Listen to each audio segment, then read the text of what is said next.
Ready? Good evening. I have 5:15. This is the June 8th, 2017 meeting of the Jefferson City Planning and Zoning Commission. My name is Chris Yarnell, and I'm the Vice Chairman of the Commission. Please remember when you come up to speak, or all the Commission members, to turn on your microphones so we can hear you, so the TV can hear us. Let's let the council, the commission, introduce themselves. Can we please start with our council liaison? Good evening, commission members. Carlos Graham, 4th Ward City Council, liaison to this commission. Mike Lester. Michelle Mahoney. Jack Deacon. Bob George. Dave Nunn. Ann Strotman, City Staff. Bunny Tricky Cotton. Blake Marcus. Matthew Hall. Dale Vaughn. Shane Wade, City Staff. Alex Runtberry, City Staff. Eric Barron, City Staff. Sonny Sanders, City Staff. Brian Wolford, City Staff. Thank you. City Code authorizes 9 regular members and 3 alternates. Alternates are designated to vote upon the absence or disqualification of regular members. A quorum of 5 members or alternates is necessary to conduct business. I declare that we have a quorum. The following regular members are absent this evening: Chris Jordan and Dean Dutoy. Is there anyone that will be disqualifying themselves? Okay. The voting members will be as follows: Bunny Tricky Cotton, Jack Deacon, Bob George, Michael Lester, David Nunn, Dale Vaughn, Blake Marcus, and Matthew Hall. I think you will be voting eventually, though. Call for cases. If someone who's here to represent this case could raise their hand so we know we have someone here. Case number P17012, 1200 and 1300 block of Trade Center Parkway, rezoning comprehensive plan amendment and concept PUD plan. Thank you. Case number P17013, 2010 Proto Drive, rezoning from PUD to C1. Thank you. Case number P17014, zoning code text amendments regarding event centers, nightclubs, and after-hour establishments and smoking lounges. That's a staff-initiated proposal, and I'll represent that case. The second one also, P17015. Yes, dealing with assisted living facilities, also a zoning code amendment proposed by staff that I would represent. Thank you. Do we have any review requests? Have we received any requests for continuance? No, we have not. Do we have any requests for reordering the agenda? Looks like we have none.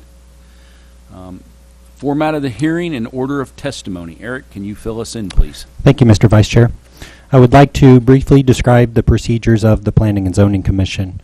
The proceedings of the meeting are being recorded, so that I ask that anyone who speaks please step to the microphone and give your name and address for the record. For each case that is brought before the Planning and Zoning Commission this evening, there will first be a brief introduction by city staff. After that, the applicants and consultants and advisors will explain the case or project. The opening presentation by the applicant shall be limited to 10 minutes unless additional time is granted by the Commission. We will then ask to hear from any supporters of the request. We will then ask to hear from any opponents of the request. We will then ask to hear from anyone else who wishes to speak on the request. And the testimony from any supporters, opponents, or other interested parties shall be limited to 3 minutes. City staff will then describe the proposal and make their recommendations on the request. In order to reduce the time necessary to hear an application, reference to printed material including the staff reports, any applicable findings, ordinances, and/or statutes shall not be read into the record unless directed by the Commission. And the staff reports and recommendations on any matter before the Commission shall be presented to the Commission before the Commission acts on the matter. The Commission will then close testimony from the floor, and prior to motion or discussion on the case, the Commission will discuss the proposal, then publicly make its determination with reasons. The form of the motion shall be positive, that is, the motion shall be made to accept the request. as presented or with any modifications, stipulations, or conditions. And a final vote will be taken ayes in favor, nays opposed, with the chairman announcing the results of the votes. The following documents are entered as exhibits for all items under consideration at this meeting. The City Code of the City of Jefferson, as amended, the Comprehensive Plan and Land Use Map, copies of applications under consideration, a list of property owners to whom notices were sent, the affidavit of publication of public notice in the newspaper, copies of drawings, plans, and/or renderings under consideration, letters or memoranda from staff, the staff reports, minutes of proceedings, letters, photos, memoranda, or other materials submitted by the public or the applicant, and the rules of procedure for the Jefferson City, Missouri Planning and Zoning Commission. These items are all public record and available for inspection in the Department of Planning and Protective Services or through the office of the city clerk. And please be advised that any items that are presented this evening before the Planning and Zoning Commission become property of the Commission. This includes any photographs, drawings, renderings, petitions, and letters. We do have copies of the agenda and copies of the staff reports for each of the cases under consideration this evening up here on the front podium. We also have a drawing of the first case dealing with the multifamily housing development off of Old Loman Road out in the corridor for anyone who might want to take a closer look at the drawing associated with that project. Thank you, Mr. Vice Chair. Thank you. At this point, we are looking for an adoption of the agenda. Move to adopt the agenda as presented. All in favor? Any opposed? Motion passes. In our packets, everyone has the minutes from last month's meeting. If you've had a chance to review those, or if you'd like to take a few minutes to review those, I'll be looking for a motion to approve the regular meeting minutes of May 11th, 2017.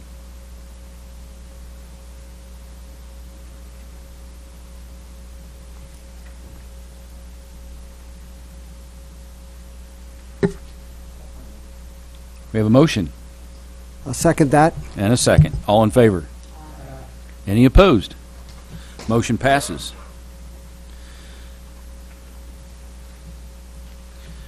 Eric, do we have any communications at this time?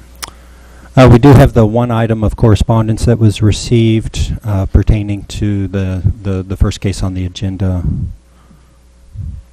received from the Home Builders Association of Central Missouri. Okay. At this point, we will call case number P17012, 1200 and 1300 block of Trade Center Parkway rezoning, comprehensive plan amendment, and concept PUD. Can you give us a staff report, sir? Thank you, Mr. Vice Chair.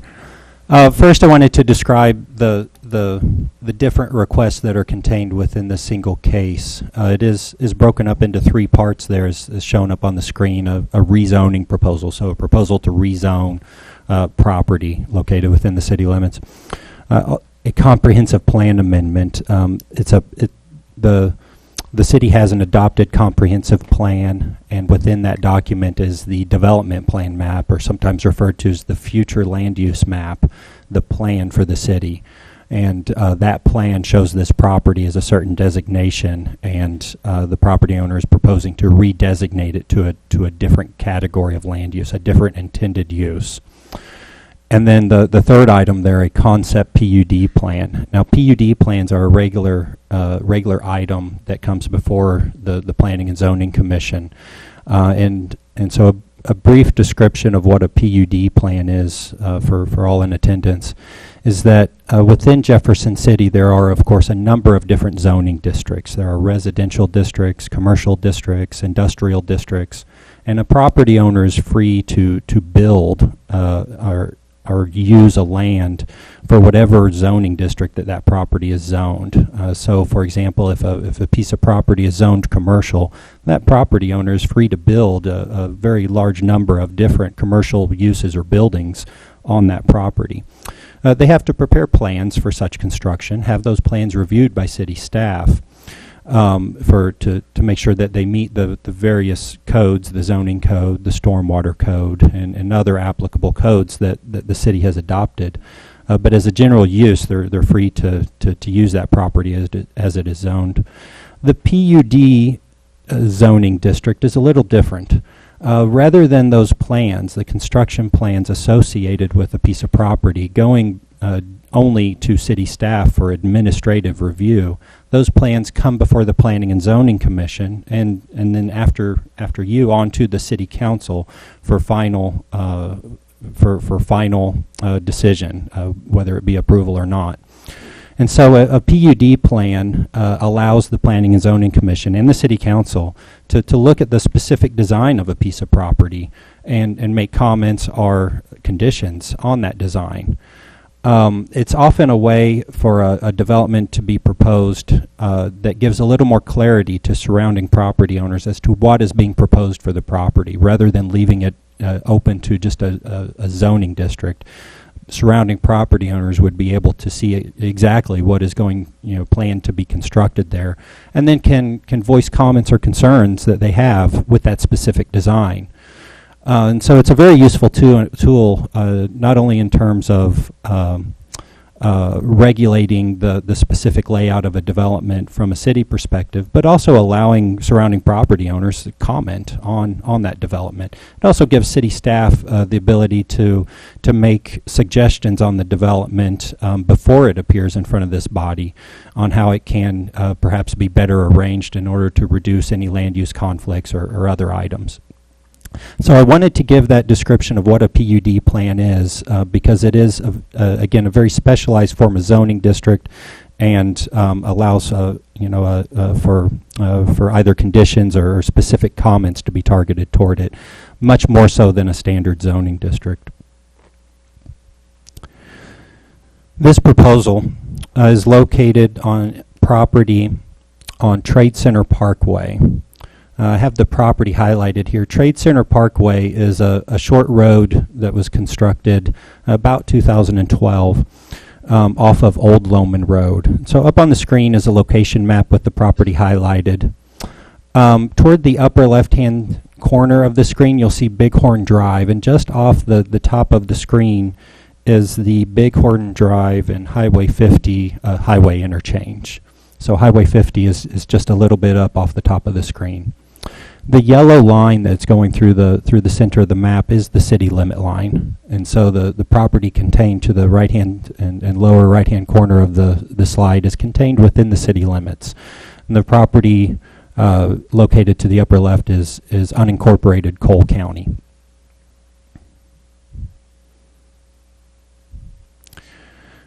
Up on the screen is the zoning map for the property and surrounding area. As you can see, the property is currently zoned an M1, which is a light industrial zoning district. And of course, the city of Jefferson has a zoning code adopted and a zoning map. Cole County does not, so the property located on the other side of the city limit line does not have any zoning associated with it. Some of the other property surrounding this to the east is zoned a PUD, a planned unit development category.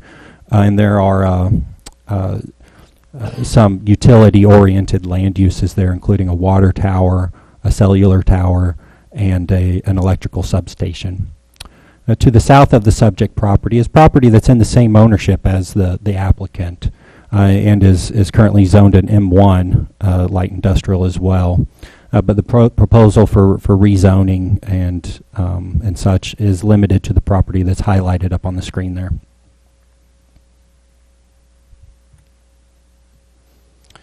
I mentioned that the proposal includes an amendment to the comprehensive plan, development plan map. And so this is an excerpt of that map.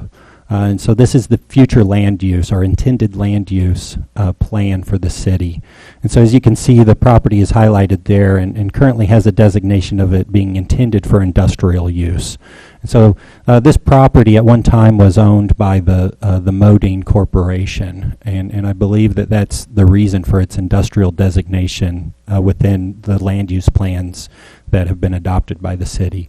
So the current property owner is proposing to change that designation to a different use, to a high-density residential intended land use in order to support their plan for a multifamily housing development on the property.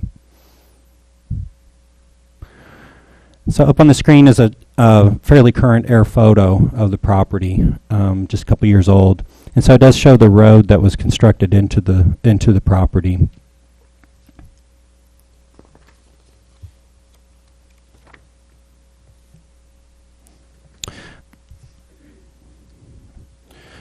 So as mentioned earlier, that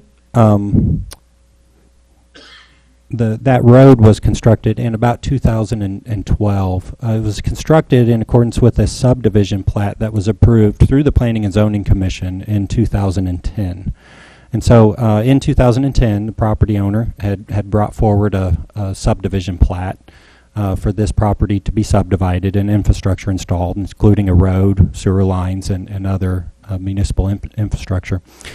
The intent at the time was to use the land in a light industrial manner, and so there had been a rezoning proposal in 2008 that also came before this body in advance of that subdivision plat. So their original intention for the property was to use it as a light industrial park.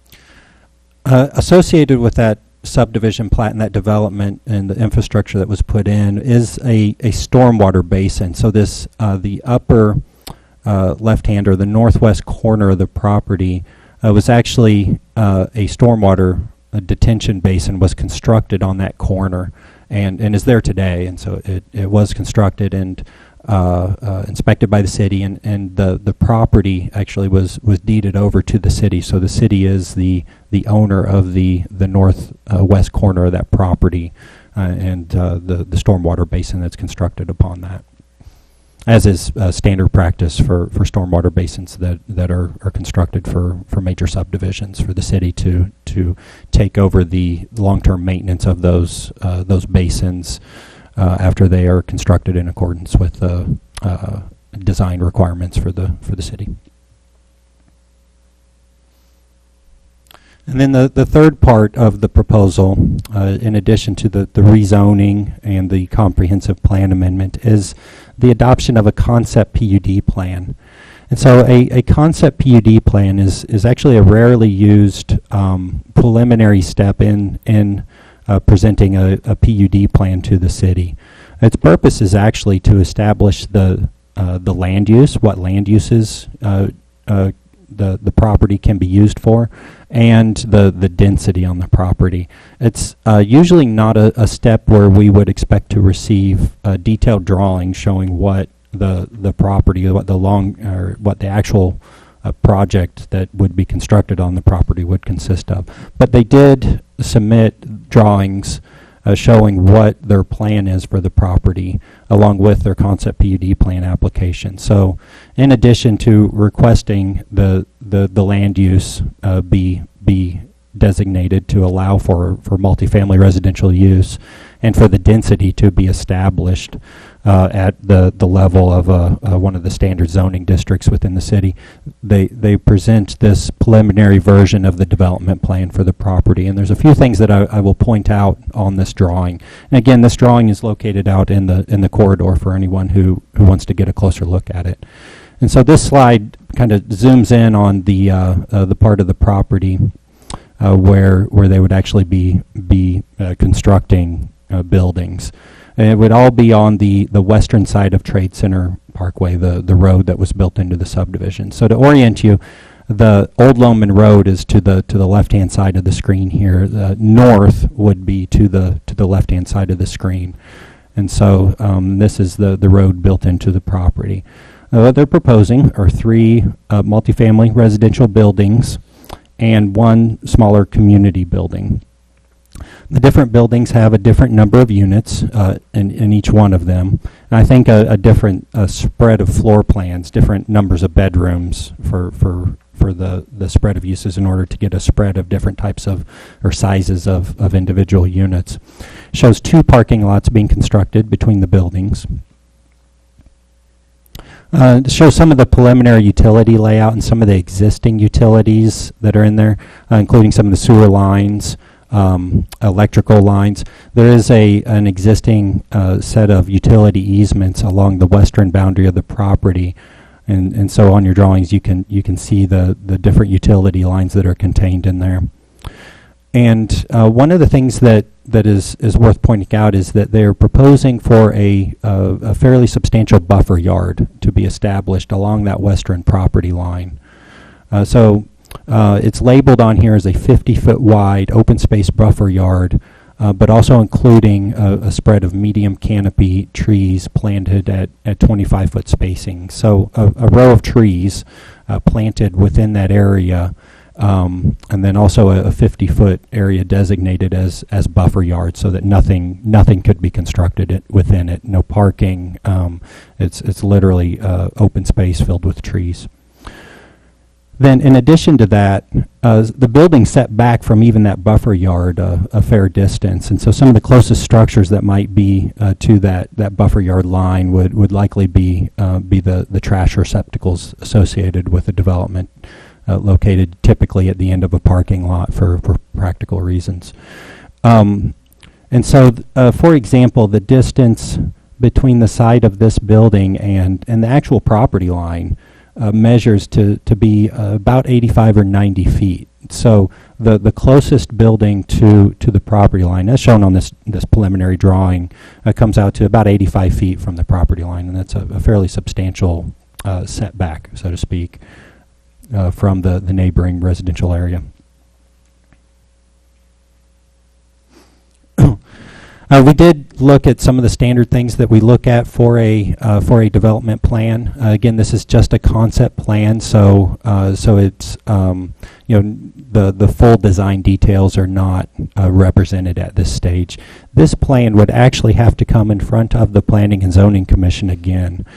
So even if approved through the Planning and Zoning Commission and the City Council, the property owner would, at a later date, have to go back and finalize the development plan for this property and bring it back in front of the Planning and Zoning Commission in another public hearing format where, again, surrounding property owners would have an opportunity to comment on the plan.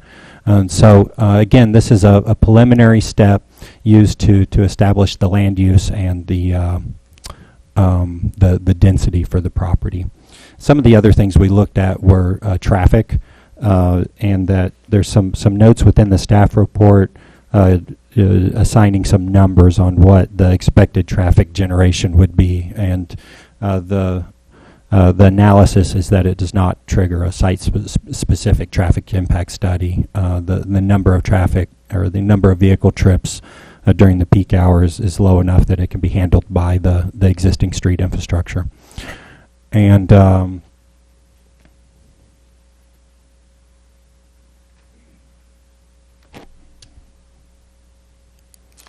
with that, I think I'll stop there. The consultants and advisors might have additional information specifically relating to the reason for their request, why they are bringing it in front of the city for approval, and then also any other details they might have on the plan. I'd be happy to answer any initial questions the Planning and Zoning Commissioners may have.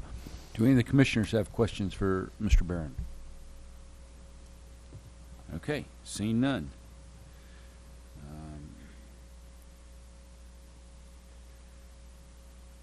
Who's here to present on this case?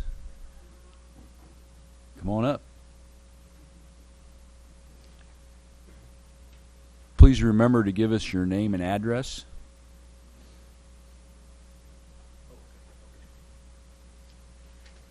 Turn on your microphone. Gary Oberchrome, Loman Investments, LLC, 604D, Missouri Boulevard Court.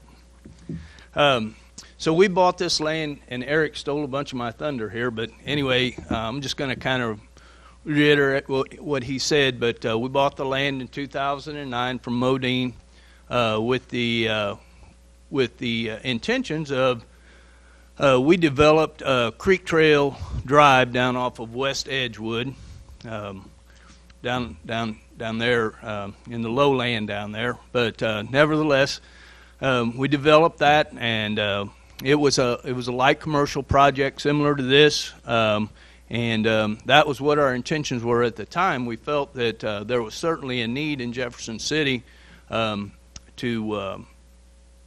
for more of that type of business of smaller commercial lots. And so as time went on, and of course we bought this in 2009, and the times were a little bit rough in 2009, if anybody remembers back then. And we bought it, and yes, it did take us a while to get the plat and to get the street put in. But of course, like I said, it was lean times at that time and during that time for businesses. So we kind of held off a little bit to build the street, and we still never got. We talked about putting the street in, and before we had anybody, well, if we build it, they'll come.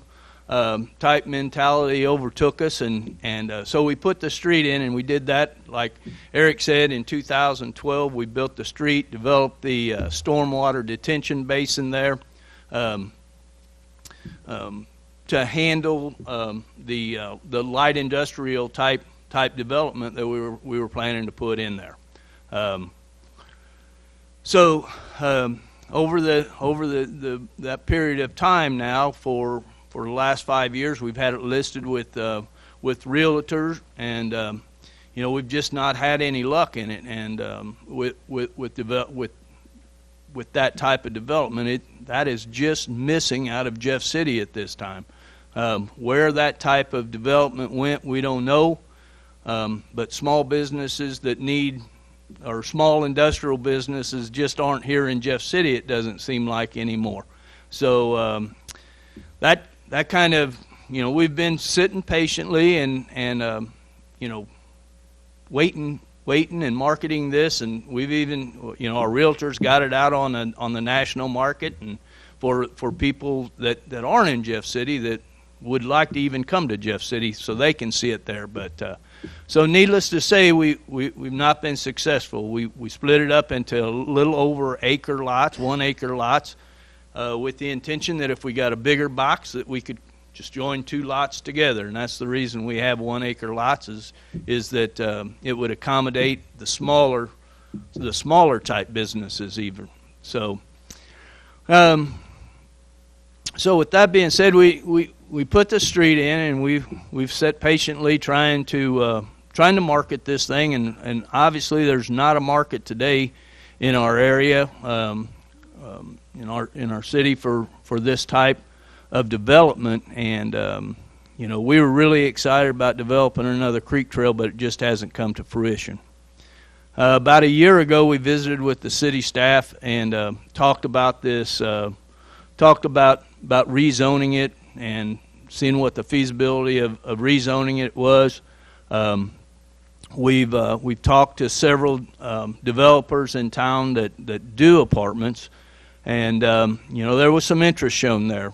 But we've just kind of been letting this rest. And then last year we came into contact with Pete and Pete Ramsell, and on another project on the east end of Jeff City, and that project failed to come to fruition. But with that being said, Pete, we had shown Pete this piece of property, and it just didn't meet their needs, is basically what it amounted to. Pete said he'd come back, and Pete did come back, and so here we are today, and we think that Pete's got a real good plan, a real clean project, a real good management team. It would bring several jobs to Jefferson City, or during the construction of the projects. It's a really good, strong project, and so we as landowners have made a commitment to this zoning. So but basically what we're taking a risk here is we're taking a risk of rezoning this, and so, but we think this is a good use for the land. We got good good roads in and out of it, the area. What this is for the folks that work in this type of housing, is for the people that work in Modine and the other factories out there in that area, so with that being said, that's kind of where we've come from and where we are today with this project. So any questions for me? Yes, sir. Gary, in the future, I'm assuming the reason you've done just the portion you have is you'd be leaving the rest just to see what happens with this and whether you'd ask for additional PUD or leave it as is if you had the industrial demand. That is our intention at this point. Yes, sir. Mm-hmm. The next phase of this project, if we were to extend this road, it has to connect to what is that, Scruggs Station over there? To Scruggs Station Road. So that's kind of the whole deal. That the next phase goes to Scruggs Station Road. So. Any other questions for Mr. Obergrom? Okay. Thank you, sir. Bonnie, I see you. I am confused why we wouldn't just go ahead and rezone the whole. I'm still a little confused about it. Well, to be real honest with you, the rest of the property right now, it's a big investment to develop that. So to develop that into something, we're really going to have a plan, because we're talking about putting in probably close to, I would say, a quarter, a half mile of road through that piece of property. And so at this date, we just feel that this is the best plan, and leave the others as it is.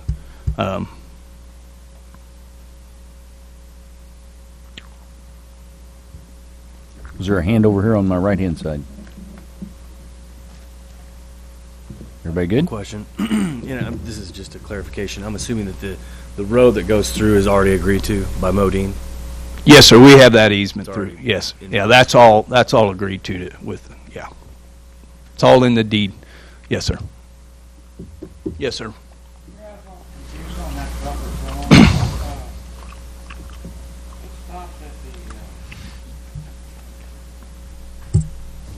Sorry about that.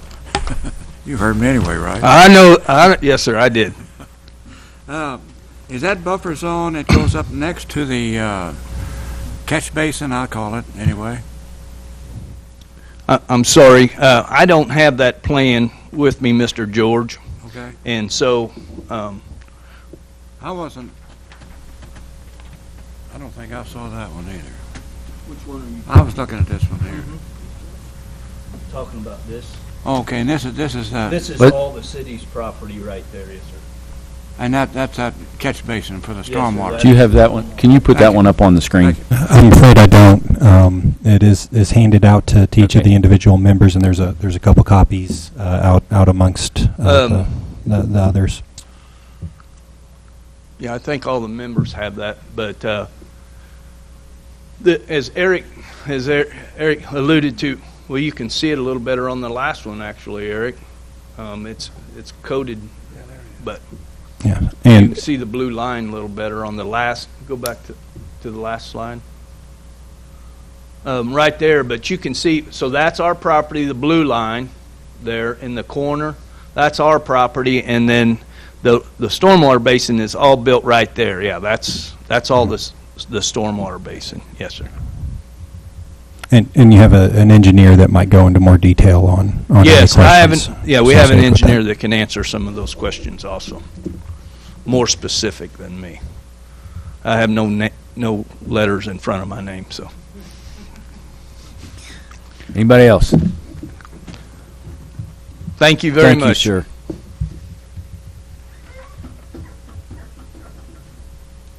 Good evening. My name is Pete Ramsel. I represent the developer investor on this particular proposal. You've gotten a lot of information already, so I'm going to try to kind of skip ahead.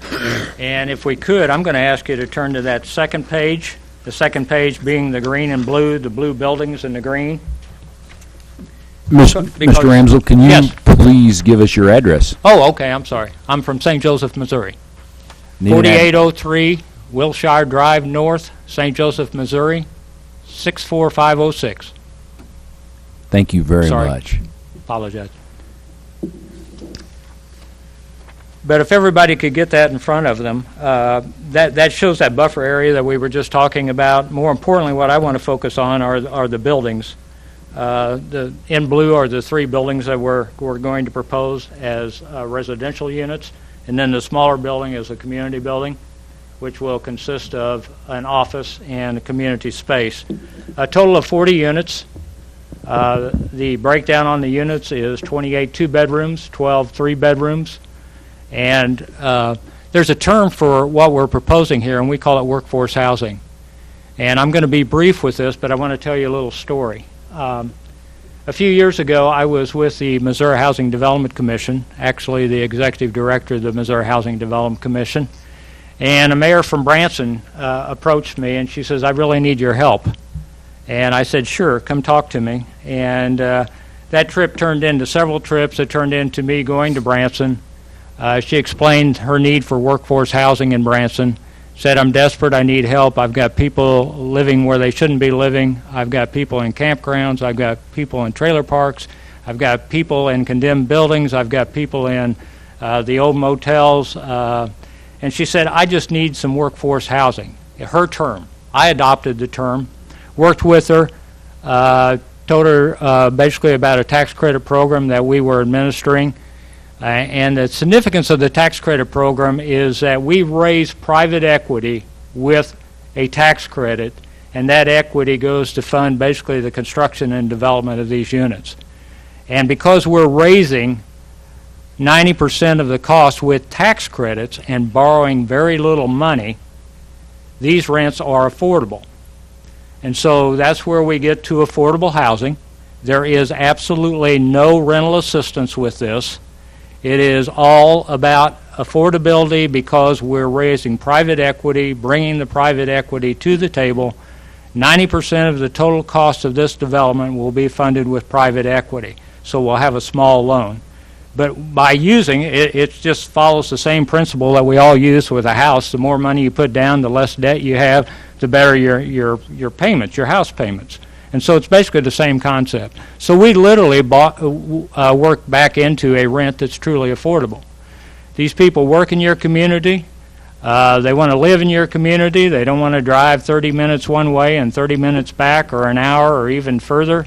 And in this particular case that I was referring to in Branson, she just had literally hundreds, maybe an exaggeration of 1,000 a little bit, but thousands, hundreds of employees who desperately needed housing.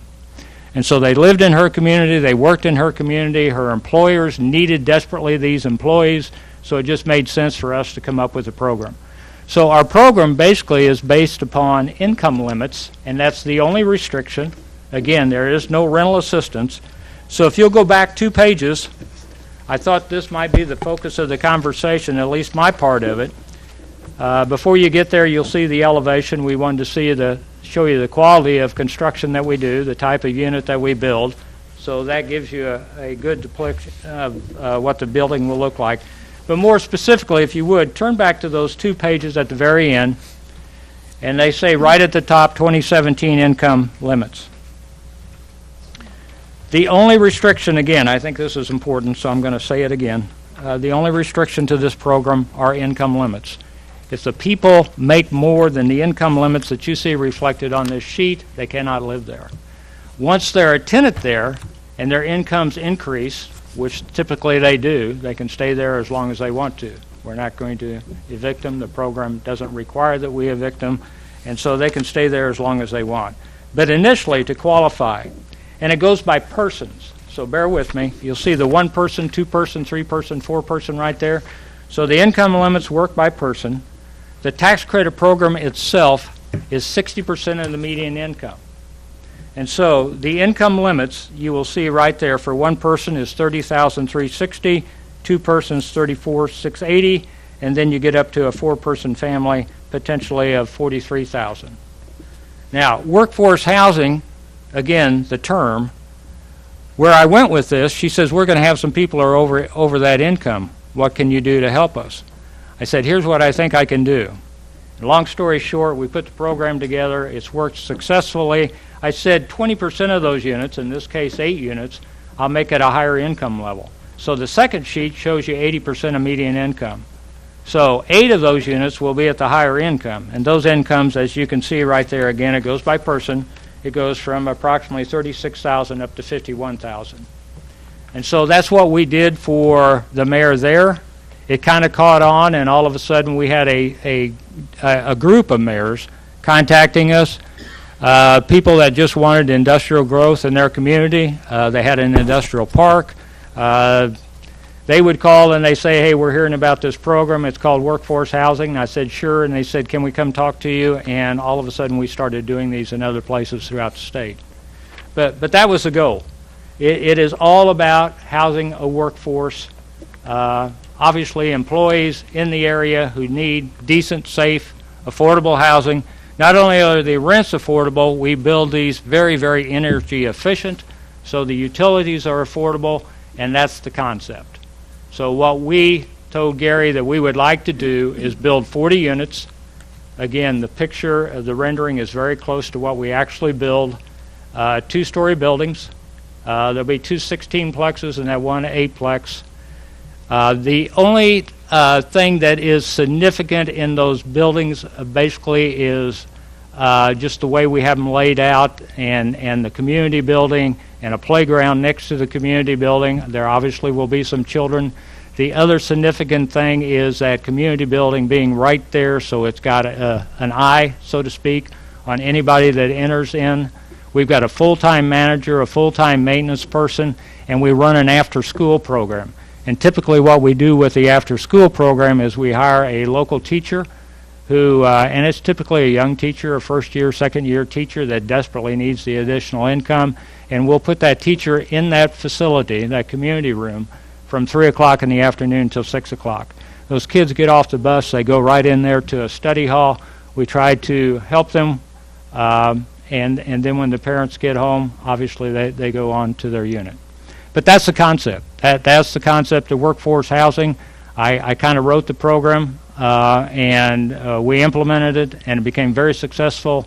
And that's basically what I came to Jeff City and said, hey, if you need workforce housing, you got employees who want to live here, we've got a neat concept. And they kind of bought into it and said, sure, we'd like to have that here. Okay. Does anybody have any questions for Mr.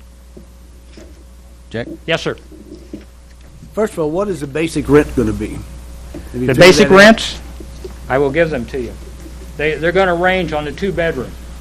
So there's a 2-bedroom, okay, at the 60% level. Those rents are going to be approximately $465. The 80% rents are basically going to be at $520.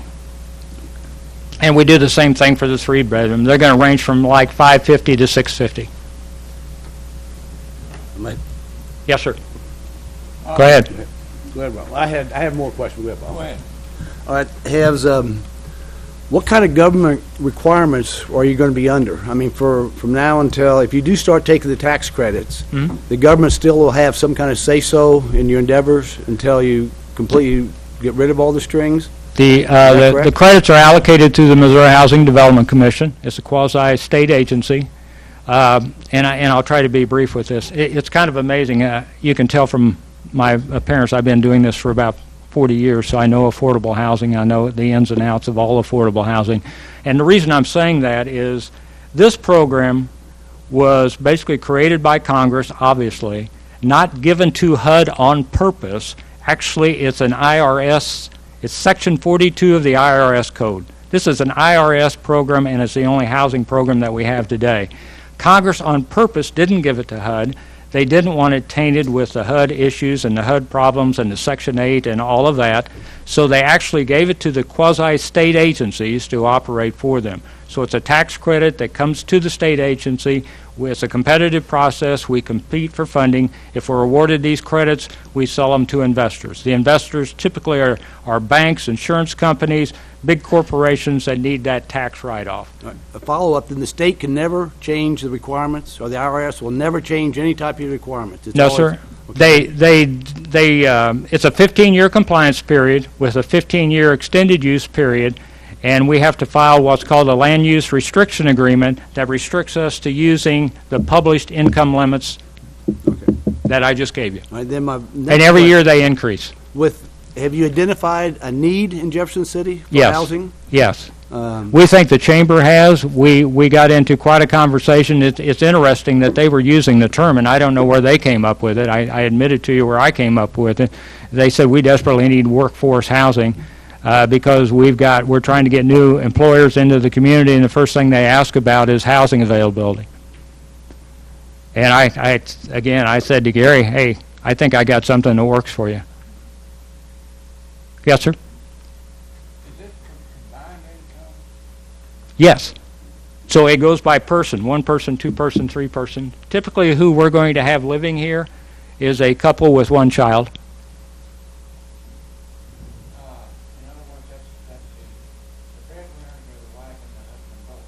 Could be. Yes, sir. It's all over. I mean, typically a young couple, both are working to make ends meet, obviously.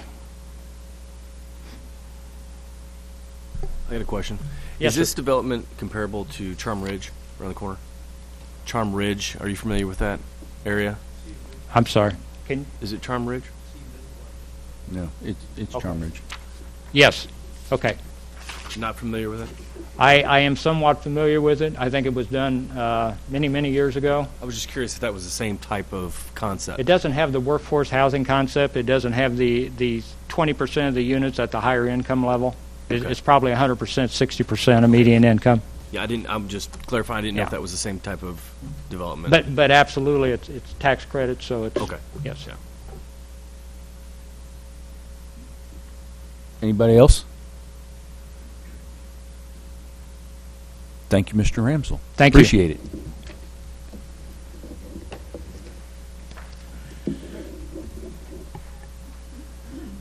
Okay.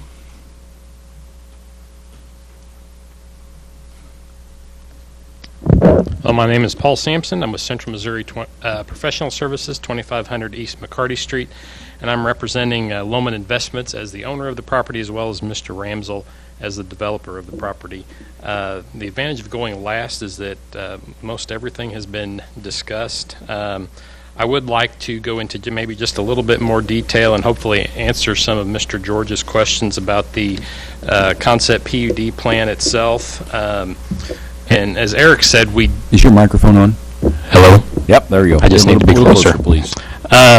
As Eric said that during his presentation, the concept PUD plan is a very rarely used tool in the planning process. The reason that we went through this process is, as Mr. Ramsell had explained, is that he's got to submit this project to MHDC to determine whether they get the funding for the tax credits. Part of that review process is making sure that the property is zoned appropriately. So that's why we're here at this point going through the process. The concept PUD plan is a very preliminary step in the process, basically laying out the land usage, density, and some kind of basic precepts of how the development will take place.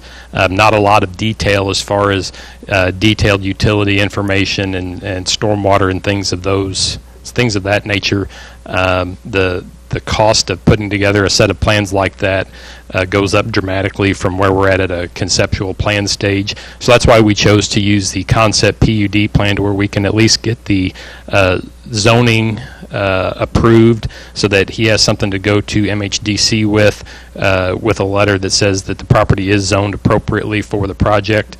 If the project does get funded, we'll be right back into going into the preliminary PUD plan and the more detailed design of the site, and we'll be back before Planning and Zoning and City Council again with a preliminary PUD plan to be approved at that time. As we talked about, there are 3 proposed apartment buildings with a total of 40 units for the 3 buildings, 12 3-bedroom units and 28 2-bedroom units.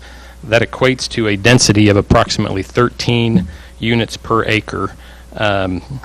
Per the zoning code, a RA2 high-density residential area could be allowed up to 24 units per acre.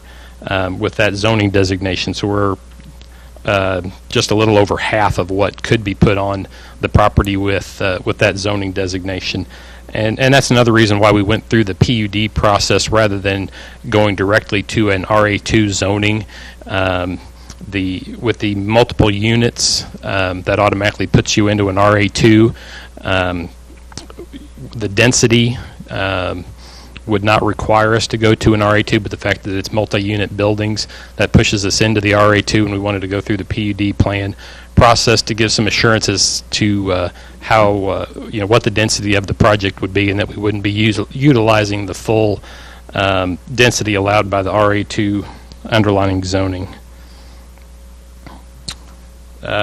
We talked about the exteriors of the buildings, a lot of brick and hardy board, concrete board type siding. So, these will be very nice exterior looking units. There's a variety of the 2- and 3-bedroom floor plans as far as square footage goes. The community building would have the on-site office manager, maintenance person. The after-school program would be in there, as well as usage by tenants for gatherings and that type of thing. The parking lots that we're providing on site will provide 2 parking spaces per unit, and maybe just a little bit more than that, which is what's required by the city code. The buffer area, which will be located on the west side of the property, as Eric said, there's quite a conglomeration of utilities along that west property line, so that kind of naturally creates a buffer. I think there's 1, maybe 2 overhead power lines that run through that vicinity, as well as sanitary sewer utilities that were constructed originally with the street. We're wanting to enhance that buffer area and put plantings in as we can. We've called out medium canopy trees. That way we don't have any issues with the power lines and getting into that. The 50-foot buffer that we're proposing is to the end of the parking lot and the trash receptacles for the units. The trash receptacles will likely be a brick or block type structure, fully enclosed, with gates across the front. So having the dumpster areas enclosed. The distance from the actual buildings to the property line, again, is on the order of 85 to 90 feet. Plus or minus. We did talk a little bit about the detention basin that is existing and some of the existing stormwater infrastructure. That basin was sized to handle a higher density of unpaved or paved areas than what were being proposed. So the capacity of that stormwater detention basin will be more than adequate to handle the proposed development. The city has recently implemented some stormwater quality requirements, so it's likely that the detention basin would need to be modified in some way in order to meet those new requirements. We have met with several folks in the community about this. As Mr. Ramsell said, we've talked to the chamber, we've talked to the city council members in that ward, we've talked to the school district. Everybody has been very supportive of the project, and we've gotten no real negative feedbacks from anybody that we have talked to. The one thing I'd like to maybe just touch on a little bit too, as far as the chamber's comment on the need for affordable housing. Randy Allen the other day, I heard him say that the unemployment in Jefferson City and Cole County is less than 4%. But every day you look in the newspaper, and there's always people looking to hire skilled labor, whether that's for manufacturing jobs or for construction jobs. We've had contractors tell us on a routine basis that they could hire 20 people today if they could find them. Bringing housing to Jefferson City that people with skilled jobs and in construction and manufacturing can live at an affordable rate is going to be good for the community, bringing more people to the community, and then they turn around and spend their money here, and that's good for the rest of the businesses and tax rolls and everybody else. That is all that I've got. If anybody has any questions. Okay. All right. Thank you very much. Thank you, sir. Mr. Chairman, if I could just briefly, the Planning and Zoning Commission members had received the handouts. There's a couple of the copies that are floating amongst you, so if you have those and had a chance to look at them, if there's anyone else who wants to take a look, please make them available. There's a couple of things that were pointed out within that packet. One is a rendering of what the buildings might look like, and so this picture right here gives you a good visual of what you could expect to see if this project were approved. And then also, there was this drawing here that was referred to a couple times with, which is the same drawing as it's up on the screen and out in the corridor. It just has the buildings color coded, so it's a little easier for the consultants to present it to the commission. With that, Mr. Chairman, I think we're ready to open the public comment period. Thank you. Okay, everybody's done asking questions of the original presenters.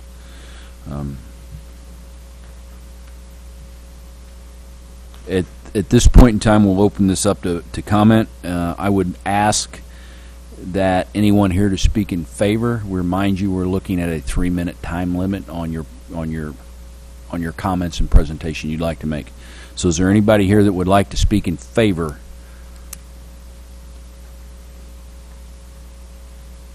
Okay, seeing none, we'll go to the next side of this.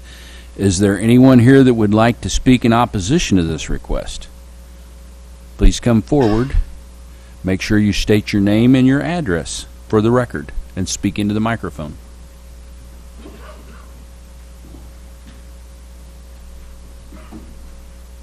Put it down there. Okay. Hi, my name is Angela Boyer, and I'm a resident at 1321 Grandview Drive, which you will not see listed on the notices that went out. My property is located just a little further than what this road shows, but their planned road would go right behind my property. None of the property owners along that road received notices. So I feel like this is a measure that has not really been brought to the property owners' knowledge. A lot of my neighbors do not know that this is going on because we did not receive the notices. I am 26 years old. I bought my house at the age of 24. I am a single parent. I had my son at 18. I understand the need for low-income housing, and that is what Westview provides. I have a home that I pay $550 a month in my mortgage. There are 2 other homes on my road for sale and multiple ones for rent. We have the space in Westview that is affordable for people. I am a member of the Chamber of Commerce. I attend them. I know about the labor study that came out. My interpretation of the labor study was not that we need more housing, but we need to pay our employees to come to Jeff City because a lot of people like living outside of Jefferson City. My son is in 3rd grade at Lawson Elementary, which when I talked to the newspaper, they reached out to Lawson Elementary asking the school how would they feel about these new students coming. Because you're thinking 40 units, they all have a kid, maybe 2 or 3. That's maybe 40, 80, 120 kids going to Lawson Elementary. And if I can draw your attention to the fact that we already have single-family housing going on Country Club Drive, bringing more students in. Lawson Elementary did not comment to the newspaper on their feelings about it. They said they were unaware that it was going on there. So feeling that the support of the school district is there, I feel that it's not. I had other notes. The road is right behind my house. When this was brought up, I wanted to go see what they were talking about with this property, since they have been trying to do so much with it to sell it. The land is completely overgrown. My dogs enjoy seeing deer and other natural wildlife outside in the field. When you go onto the road, in the very end of it, where this road ends, there is just tons of trash. There's graffiti. There are inappropriate things wrote on the sidewalk in spray paint. It's not been kept up. I would understand why people would not want to buy the property and own a business on there. The sign showing that the land is for sale is covered in moss. I've never seen a realtor have a for sale sign looking like that. I believe that there could be a lot of other uses for the land. I don't understand why high density population need to go there if the land could be opened up for more single family homes or other opposite things that could be provided.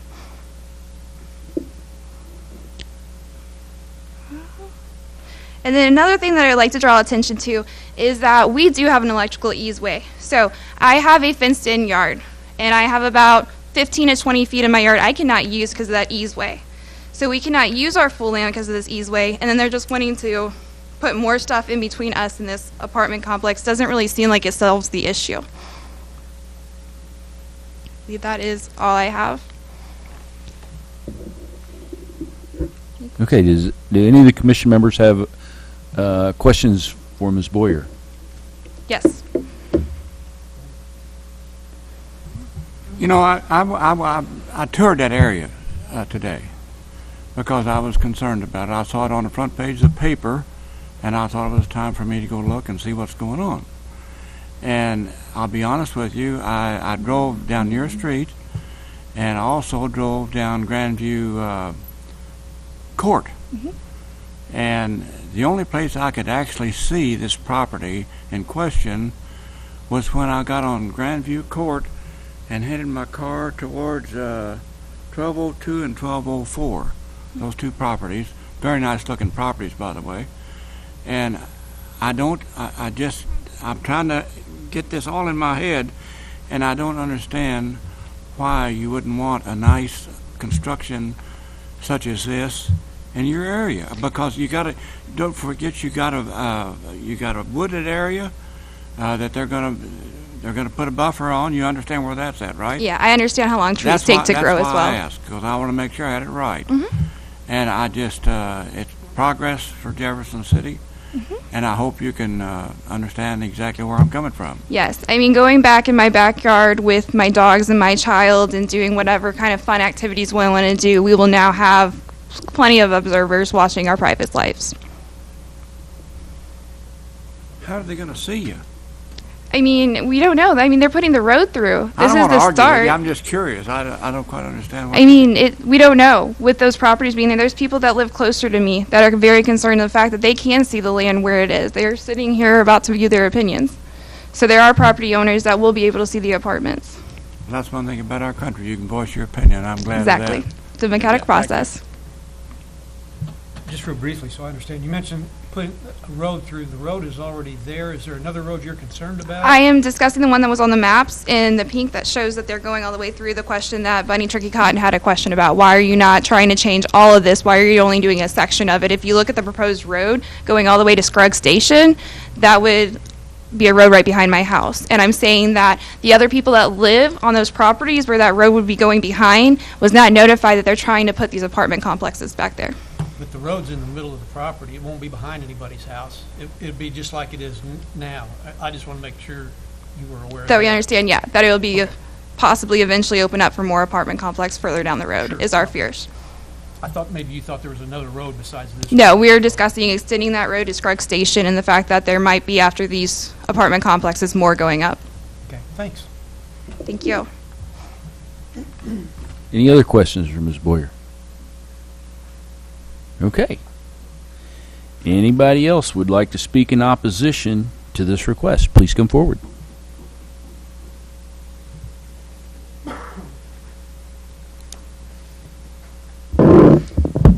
Hello, my name is Amy Pringer, and I'm at 1202 Grandview Court. So as Mr. George spoke, we have quite the view, or will, of the property in question. Couple of concerns. to reiterate what she was saying, it's more of a matter of what is the future development of that area beyond what is listed. My concern is there is already PUD designated area. Why is that not being considered if this is about a tax credit that needs to be pushed through, or at least needs to have that designation? Off to the right of your screen, that whole little section, I believe, was listed as PUD housing, and is that also owned by Lohman Investments?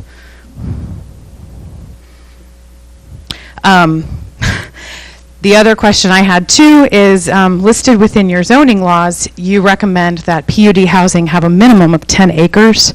This particular segment only accounts for, what at the max, 3.3. I realize those rules can be overlooked or at least forgiven in a sense by the committee, but there might be reasons of density population and building structures and putting things so tightly knit and so tightly close together, especially when you're looking at an electric substation, water towers, and other utilities, that may be it getting tighter and tighter upon. The drainage ditch, they said, is suitable for what is there now, but is there future development that drainage ditch may not be accounting for? Sorry. Get my organization here.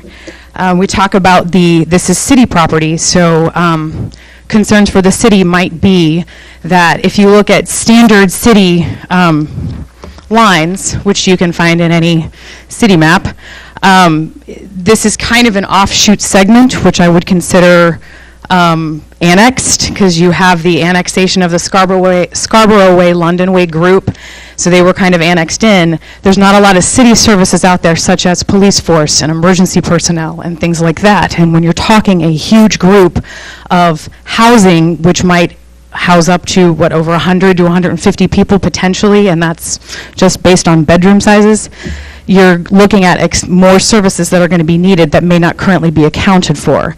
Not to mention, there's no sidewalks, foot traffic will be increased, so with no sidewalks on those streets, especially Old Lohman Way, there's a gas station, so of course I currently see kids all the time, and we don't have enough in the county to accommodate the safety of the kids walking in the street. I can't imagine we would do it for the city if it's required to put.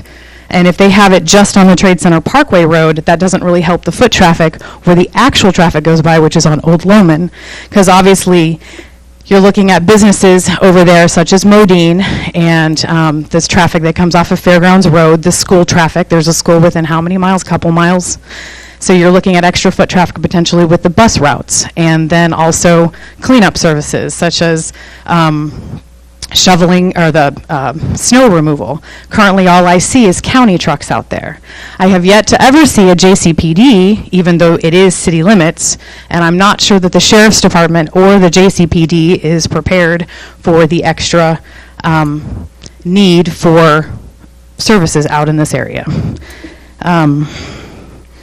I also have concern about this being just the one tiny phase and butting up against M1 property. I, like Bunny Tricky Cotton, wonder why the entire stretch is not going to go ahead and be considered, other than that they need to quickly get this done so they can push through the tax credits and get it proposed.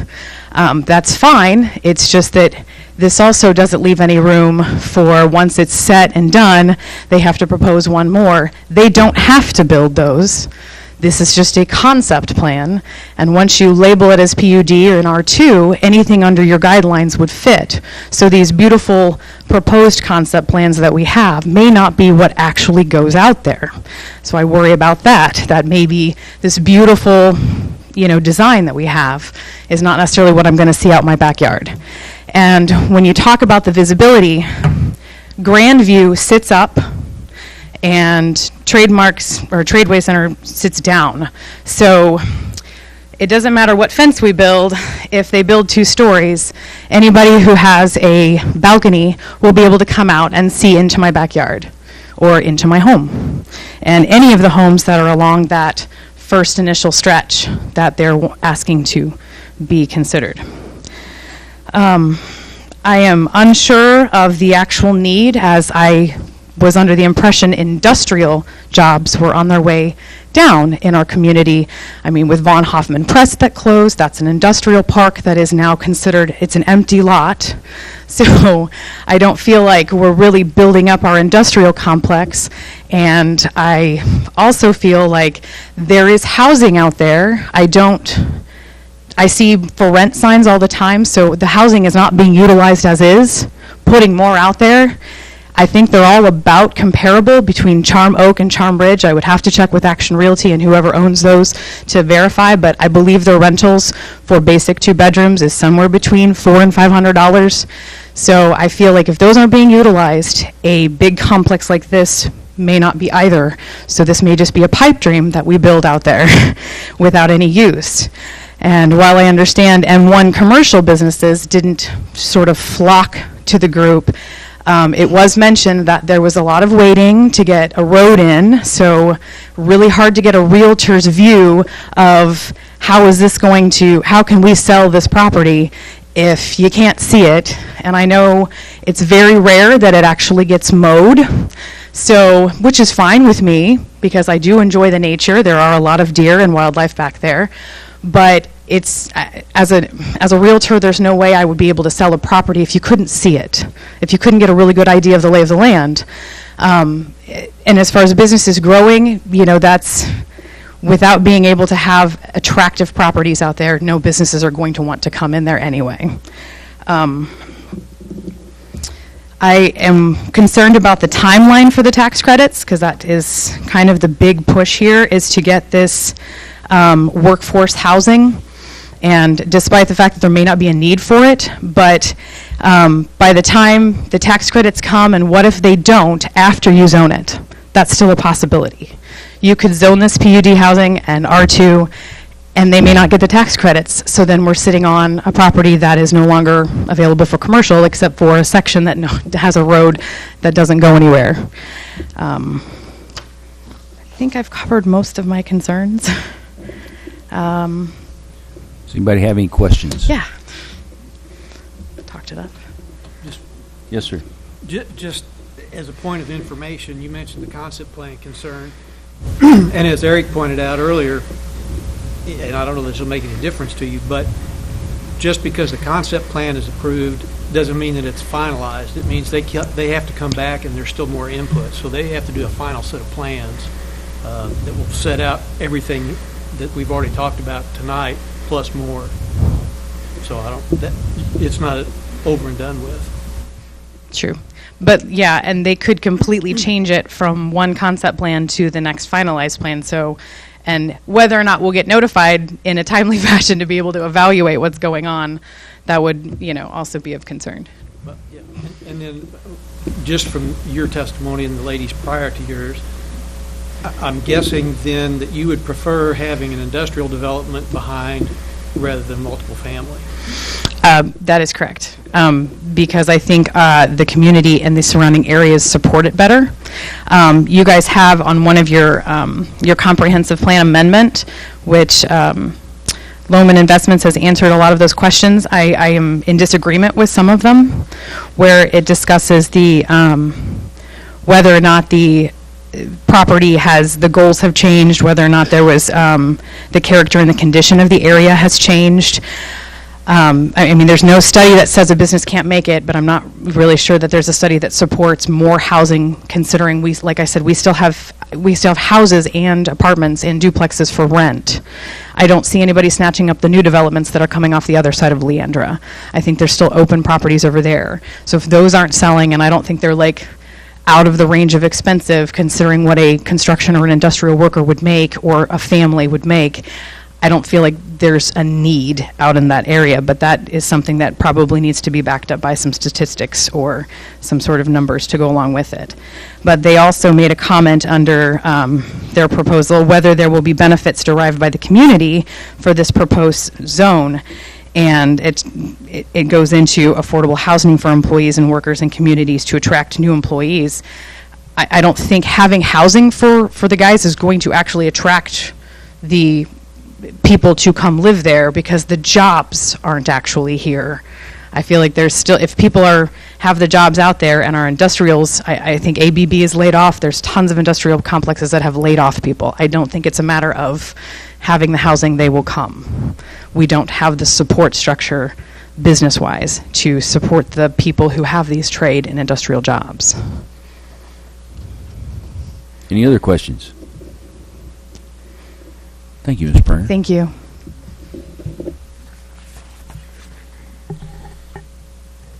Okay, anybody else who'd like to speak in opposition to this?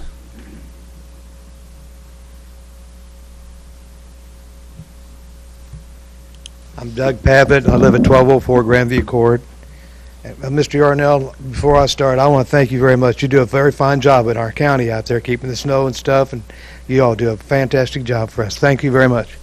I don't know that I'm dead against it. I'm not in favor of it. I was really looking forward. I was excited, in fact, to hear that we were going to get something like Creek Trail when they first came out there. They even talked about putting storage sheds and stuff up there, which I don't know. That may be a good thing, too.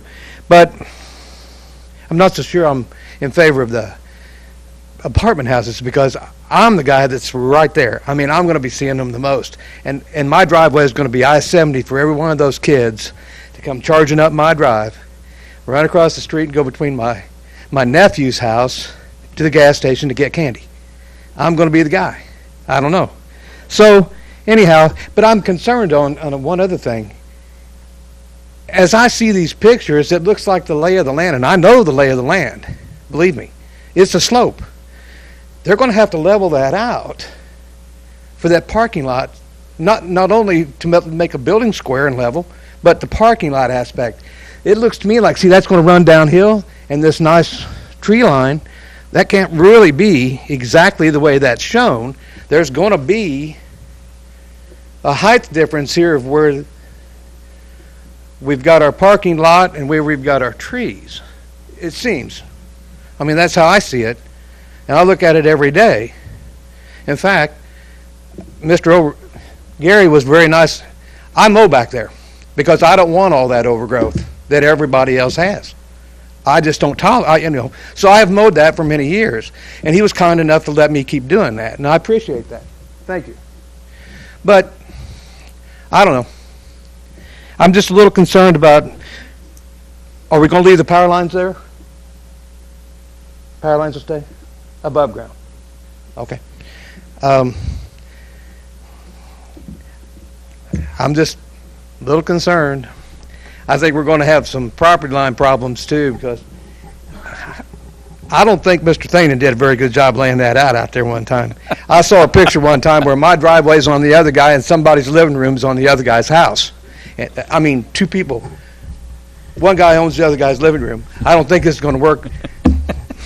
You get it? Thanks much. Thank you. Does anybody have any questions?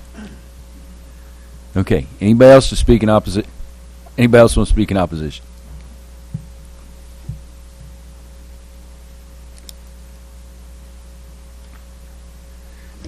Thank you, Mr. Chairman. My name is Bob Kraus. I currently live at 417 Highland Way, which is outside the city limits, but next month I'm going to be living at 819 Jaysdale Court in a new subdivision called Turtle Creek. My concerns here tonight are reflected in the fact that there's going to be 70 dwellings, family dwellings, single-family dwellings built before that subdivision is completed out there. We have one way in and one way out onto Country Club Drive. When this subdivision is finished, like I said, there'll be 70 homes that'll be built in there. And the other day I was there at about 7:30 in the morning. School was still in session. And when I left there after talking to the contractor, I already noticed the fact that the congestion there is significant. There's a archives building that's not reflected in the fact that it's traveled quite a bit. Currently, most of the traffic from, let's say, the Westview Height area, a lot of that will go through Bighorn through the roundabout and enter 50 Highway to make it into town. But one thing to consider here that I want to bring out to your attention is when this Country Club Drive obviously is where we enter, and the entrance from Loman Drive, which connects 300 feet basically from the entrance to Turtle Creek. Once that new high school is built, those people that are going to high school are going to have a direct shot through Country Club Drive to Edgewood to 179. And my concern here is that the fact that if this proposal does have additional extensions built onto it, that if you look at that area from overhead, we've got a pretty high density population as it is. And my concern is that where I am, and if we do get a stoplight, it'll probably be at Loman Road and not at Turtle Creek. And I think it's going to actually impact most of the people that are going to be building in there and trying to get out of there in the morning when we only have one way in or one way out. This entrance is basically about 3,000 feet from the entrance to Turtle Creek as well. I think from the county's perspective too, I know I'm somewhat familiar with the fact that we have, people that commute back and forth in the bigger cities that use public transportation.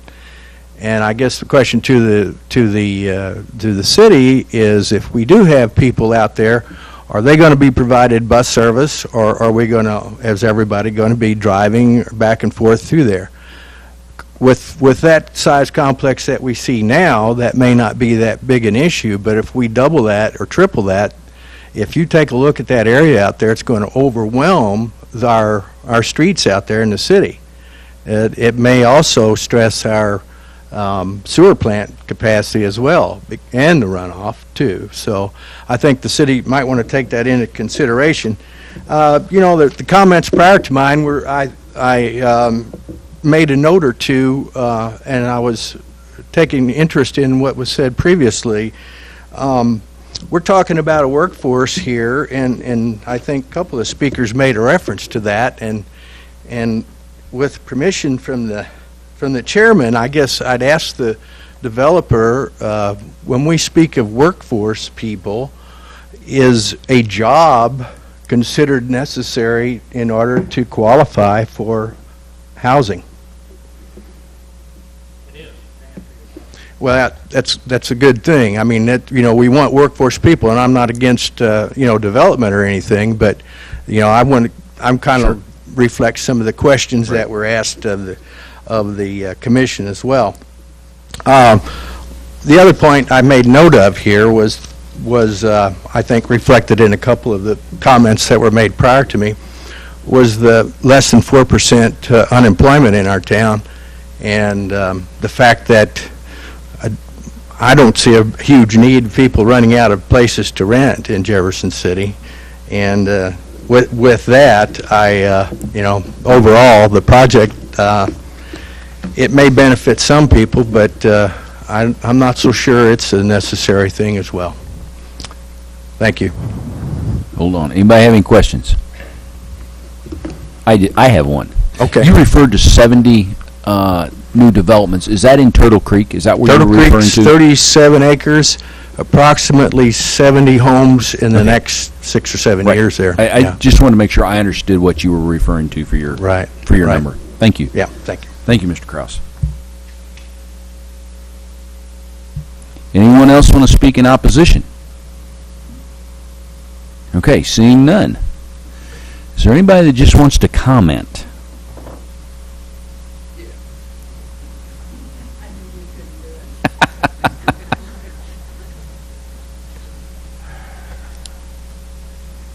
Harold Wadley, 5014 Old Loman Road.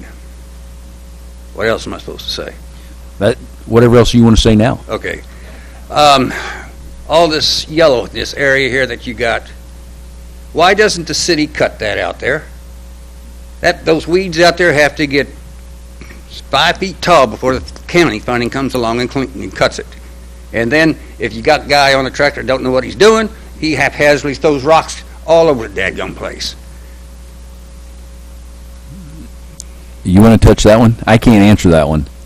No, I cannot either. The street department would probably be the appropriate direction I haven't seen anybody to. out there from the city. So, or I don't- and so a lot of the roads out in that area are county roads. It does depend which side of the line that road falls on. I'm afraid I'm not well versed enough in the processes to be able to answer that. I could give you a name and phone number after the meeting, though. No, I don't want to call him. I talk to him. I just want to know why it ain't done. We can pass that along, too. Okay, and also where this road comes through, my neighbor next door, she gets all them dadgum headlights right in her bedroom. Who the hell ever designed that in the first place should have had their head examined.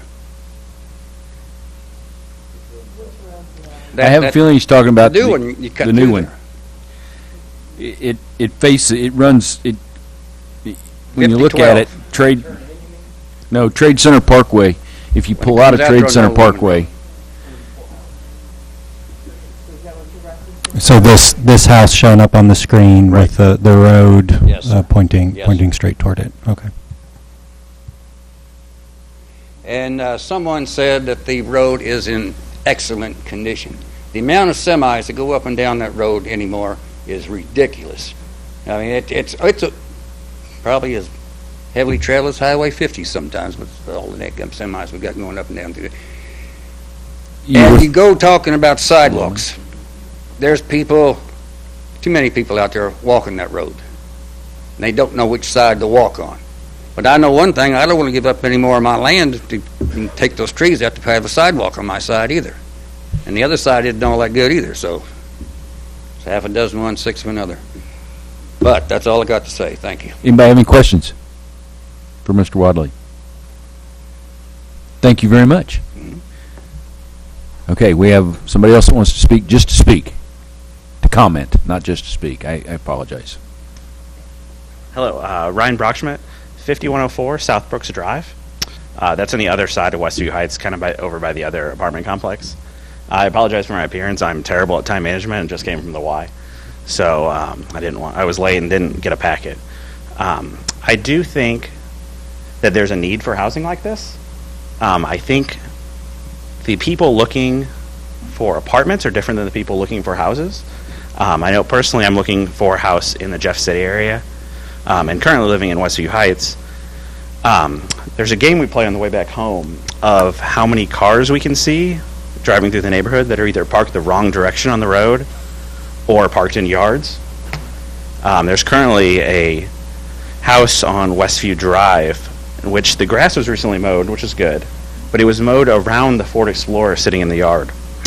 So I think that says a lot more about why the housing in Westview Heights isn't being utilized than anything else. That would probably help things and make it a more desirable place to live. Also, I drove over by this general area that backs up to the apartment complex today, and one of the lots currently has a flatbed trailer parked in the backyard in the grass. Just goes to show maybe another reason why people aren't wanting to live in Westview Heights right now and are looking for housing like this. That's all I have to say. Anybody have a question? Thank you. Thank you very much, Mr. Brocksmith. Okay. Anybody else want to just speak, wants to comment? Just general comment. Okay. Seeing none, we'll close testimony. Eric, you want to give us a staff report? Yes. Thank you, Mr. Vice Chair. I'll start off and try to respond to some of the items that were brought up during the public testimony.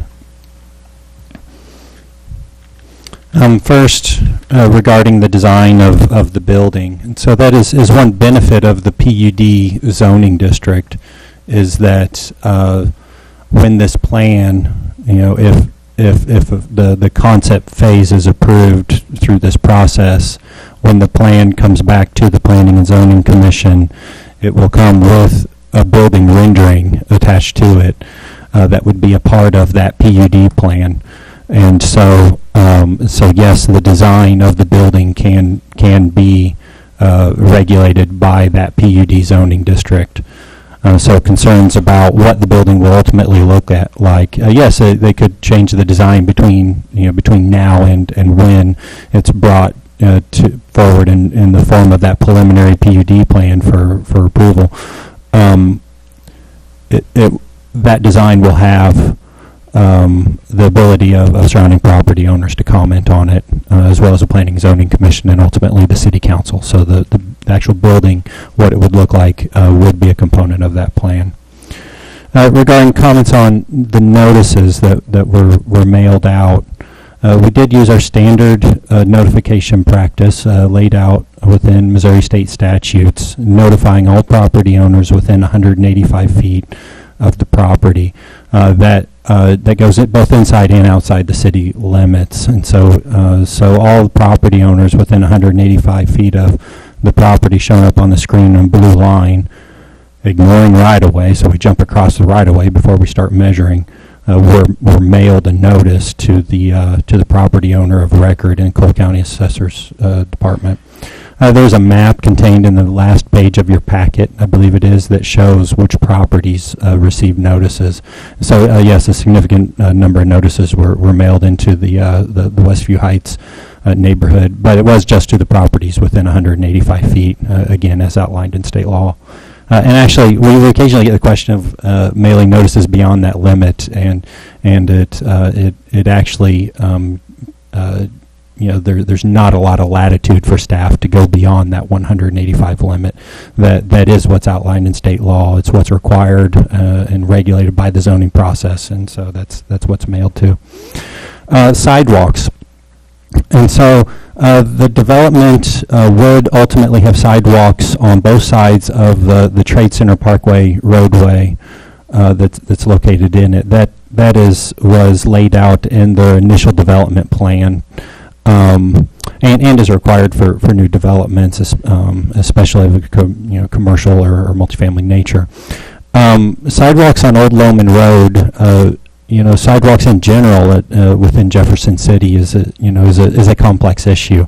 There are many roads that do not have the curb and gutter or a real clear line as to where sidewalks would be constructed.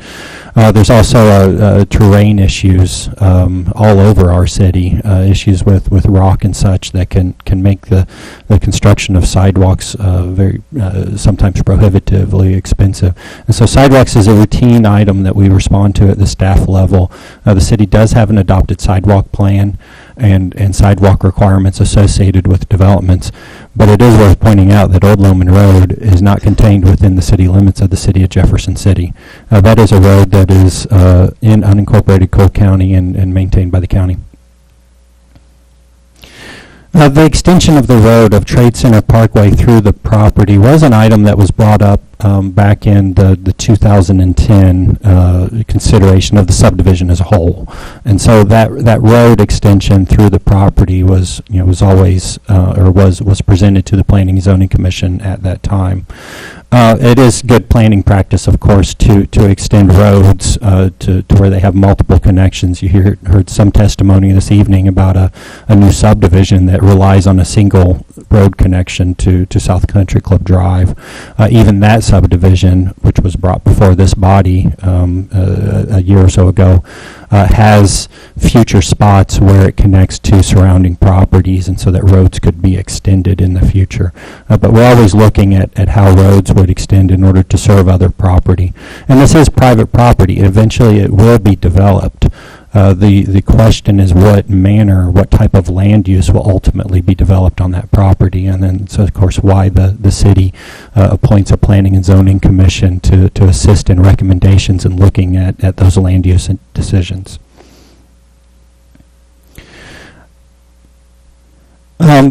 Regarding the amendment to the comprehensive plan, which designated this very large areas as industrial.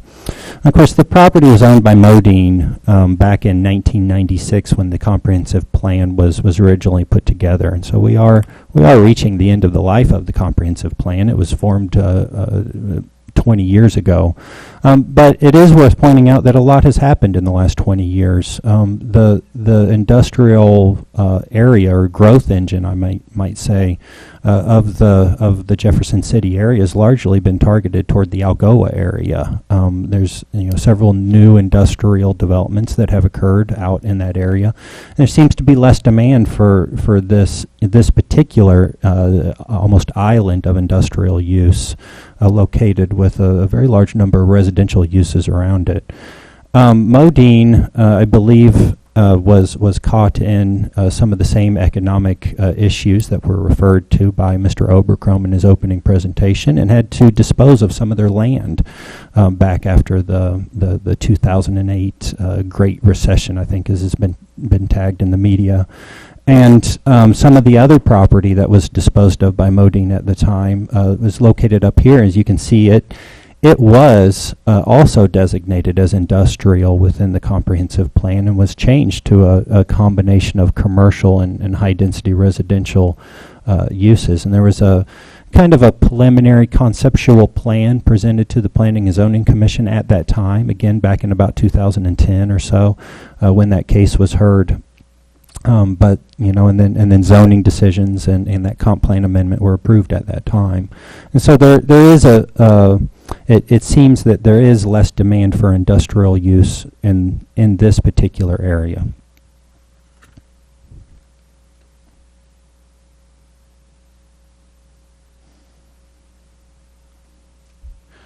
If the zoning were not changed, it is important to realize what the MU1 district is meant for. What types of uses are commonly found or permitted or conditional even uses within that district.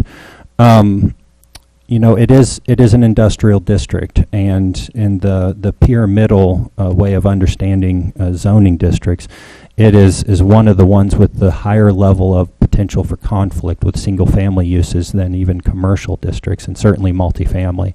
So in some ways of thinking, this could be considered a downzoning from this industrial district to a residential district, albeit a multifamily type of plan associated with it.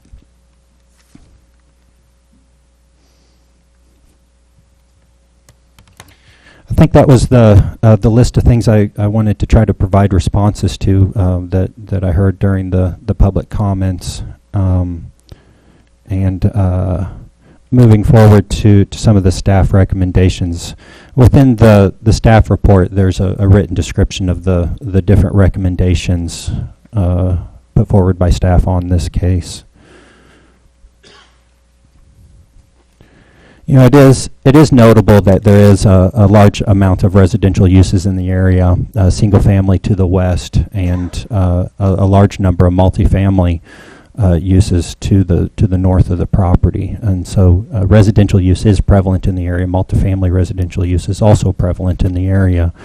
And so this property, which is contained between an industrial plant and some utility uses, and these residential uses, would seem appropriate to have something in between those two, and a multifamily residential use from that perspective does seem appropriate. And so the staff recommendation is for approval of the request to rezone the property to this PUD category, amend the comprehensive plan development plan map to the high density residential category, and for approval of the concept PUD plan.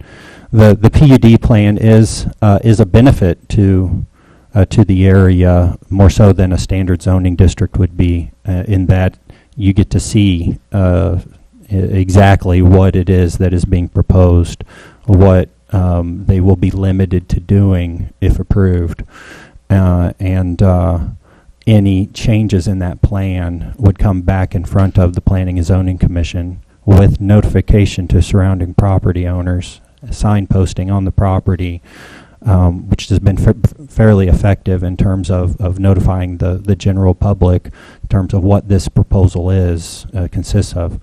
Again, that would all be gone through, and as I mentioned earlier, if approved through this process, y'all would get to see it again with a little more detail and a building rendering attached to it to make a final determination on that. The approval at this point, what you would be approving is, again, the the density and land use associated with the proposal so that they can move forward in good faith with the financing for their project. With that, I'd be happy to answer any questions. The engineering division has taken a look at the project. Of course, as the consultant mentioned, there's not a lot of the details that are typically associated with the final design of a project. And so certainly I think Shane can answer any questions that you may have in general. But as I mentioned, there wasn't the final details there to review. Does anybody have any questions for staff? More like a question for Eric. To make sure I'm correct, from the Planning and Zoning Commission standpoint, while we are to look at how this does fit in with the area, one of the things that we're not considering is whether it's financially feasible or not. That's outside our purview. Is that correct? I believe so. I mean, the market type decisions, sometimes get presented to this body. To use an example, a case involving a new office building, you might be able to drive around town and see vacant office buildings. Well, it's not necessarily the Planning and Zoning Commission's purview to determine the number of office buildings that should be built in the town. It's to determine the land use that is appropriate for a given tract of land, and whether that use fits into the plans, the comprehensive plan in this case for the city. So no, really the financing associated with the project is really not something that staff reviews, and really not one of the items for review by the commission as laid out in the zoning code.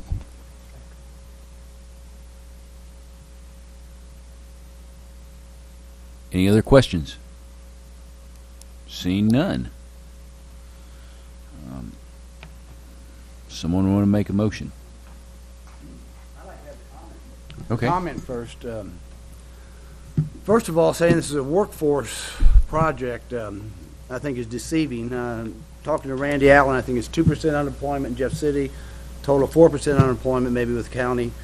The biggest thing we need is jobs. We don't need more housing for jobs. If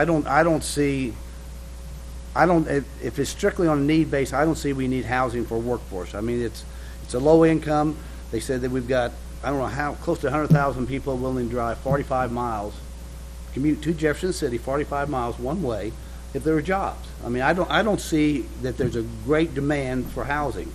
That being said, we're not supposed to talk about that. But I think it's disruptive for the neighborhood. I've driven that neighborhood. At one time, that was considered Westview Heights. You stayed away from it. The city doesn't want it. I mean, it's a shame that we don't have law enforcement out there. But around that is pockets of fourplexes, single family, that's being developed nicely. And I just don't think this is a good fit, but right in their backyard. All those houses that I saw when I drove up that street, they're well taken care of. And I just don't like to put it in there. I would love to see a rezone, maybe downsize it to less restrictive on,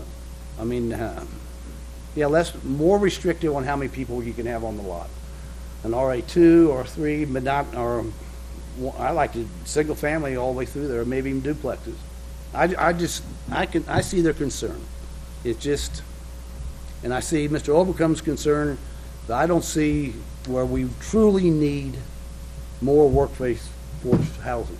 But that's on that, and we're not supposed to talk the finances, but let's be honest. This is government money being involved, so it is our money. We do have a say on it. If this is private finance, I don't care if they go belly up. We've voted a lot of things. They say, hey, they're going to go belly up, but go for it. Financial feasibility. Yeah, well, even that. Well, even that, the financial part of it, I think we should have a say-so on this, because it is money going to there rather than going to other products in the state. So that's okay. I think that's my concern. Okay. I think we probably need a motion before we start discussing it. I would move that we amend the comprehensive plan to designate the property as high-density residential. You want these in 3? Yeah, it is laid out. You want that three separate? Yeah, it's three separate motions, one for each portion of the request. Understand where we're headed. Certainly, if the commission wants to discuss the entire thing in general, might be appropriate to discuss as a single piece.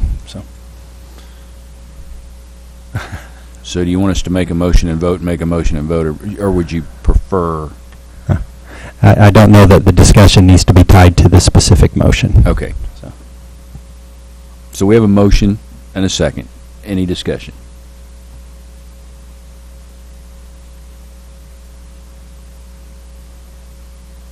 Okay, no discussion. So let's take a vote, please, on the approval of the proposed comprehensive plan amendment to designate the property as intended for high-density residential use. All in favor? Any opposed? Okay, so we're going to do a roll call vote, correct? Bunny Turkey Cotton. Can you please speak into your microphone? Yes. Thank you. Jack Deacon. No. Bob George. Yes. Michael Lester. Yes. Dave Nunn. Yes. Dale Vaughn. Yes. Blake Marcus. Yes.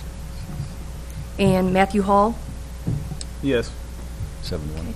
Yes, that the motion Okay. passes 7-1. Thank you very much.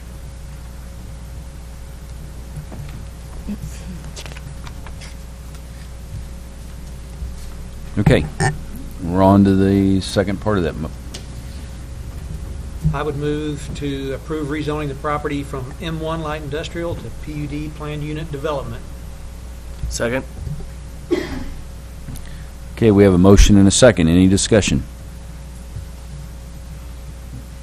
Seeing none. All in favor? Aye. All opposed? Okay. Bunny Tricky Cotton. Yes. Jack Deacon. No. Bob George. Yes. Michael Lester. Yes. Dave Nunn. Yes. Dale Vaughn. Yes. Blake Marcus. Yes. Matthew Hall. Yes. Again, the motion passes 7-1. Okay, for the third part, do we have a motion? I would move that we approve the proposed concept PUD plan. Any discussion? All in favor? Aye. All opposed? Bunny Tricky Cotton. Yes. Jack Deacon. No. Bob George. Yes. Michael Lester. Yes. Dave Nunn. Yes. Dale Vaughn. Yes. Blake Marcus. Yes. Matthew Hall. Yes. And again, that motion passes 7-1. Okay, thank you very much. And this will go now before the City Council, correct? This will proceed to the City Council with the Planning and Zoning Commission's recommendation for approval. There will be a public hearing in front of the City Council. That date will be on July 17th with a time of 6 p.m. Held in this room. So you will have the opportunity to come and comment again, correct? That is correct, in front of the City Council. Okay.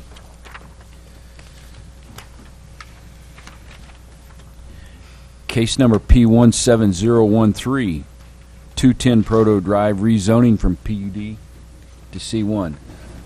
Mr. Lester, you're here? Okay. Staff report. Thank you, Mr. Vice Chair. Okay, first to orient you to the location of this property. Up on the screen is a location map with the property highlighted. You'll see West Truman Boulevard going through at the north side of the screen and then curving down toward the southwest corner of the screen. Toward the bottom of the screen is the Capitol Mall. with the Hy-Vee grocery store located right there. And so we're kind of back behind Hy-Vee on a road which is actually a private drive on the shopping mall property, and then turns into a public street there called Proto Drive. And so a small office building there. It's been there for some time. The zoning of the property is split. And so up on the screen is a zoning map showing the zoning designation of the property. So the boundary there is a PUD and C1 district boundary, with the PUD being a planned unit development district and the C1 being a neighborhood commercial zoning district. And so most of the property is zoned that PUD designation, with portions of the property zoned to C1. It's noteworthy that the property to the south is entirely zoned C1. The property to the west is all zoned C1. And the property to the north is kind of a similar situation, but is primarily zoned C1, with the building sitting in the C1 zone portion of the property. So the properties on three sides are basically subject to C1 zoning. The property owner is looking at doing a small building addition, and because the property and the building is sitting in a PUD district, they would have to go through a PUD process in order to propose and get approval for a building addition, rather than work with a small addition on a piece of property that's again surrounded by standard zoning districts. They've instead proposed to rezone the property to a C1, get the PUD zoning off of the property, and work under the standard zoning designation.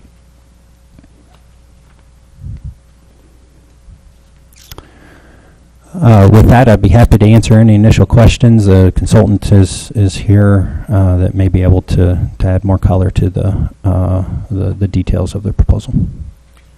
Any questions at this point for staff?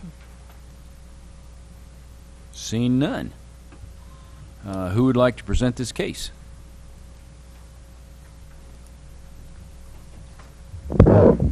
Thank you, Mr. Vice Chairman. My name is Paul Sampson, Central Missouri Professional Services, 2500 East McCarty Street, and we're here tonight to represent the property owner, Mike and Dana Southard. Mike is in the audience with us. He is the owner and operator of Turnkey Mobile. They do technology. A lot of it is related to in-car technology for sheriffs and police and that type of thing. They're starting to get into more surveillance type electronics and things of that nature. And if he'd like to do some free advertising, I'll let him expound upon that a little bit later. They've owned the property and the building for about 2 years, I believe. They're looking to the growth of the business has caused them to hire a couple of the additional employees and need some additional space for storage and those types of things. So he's considering a approximately 2,000 square foot addition onto the building. The addition the driveway just south of the building would remain. The addition would be towards the back of the building, mostly for storage, a little bit of additional office space as well.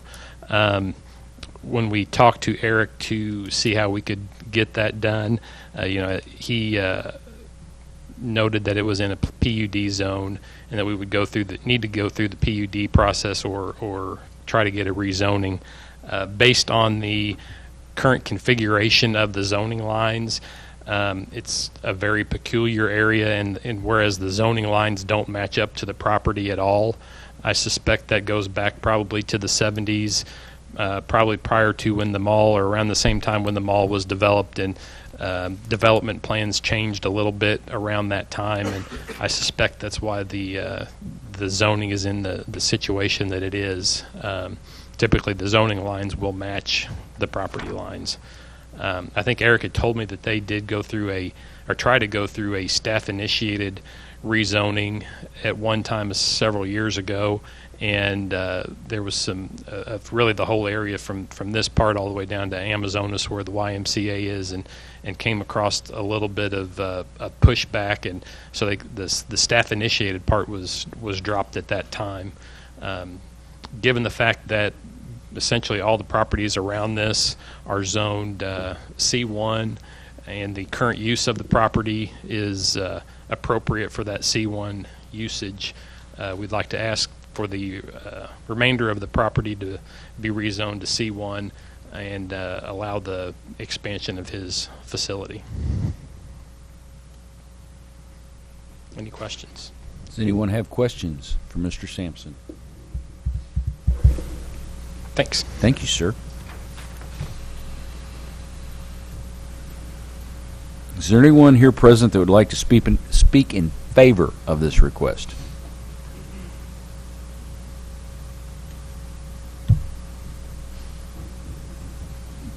Free advertising.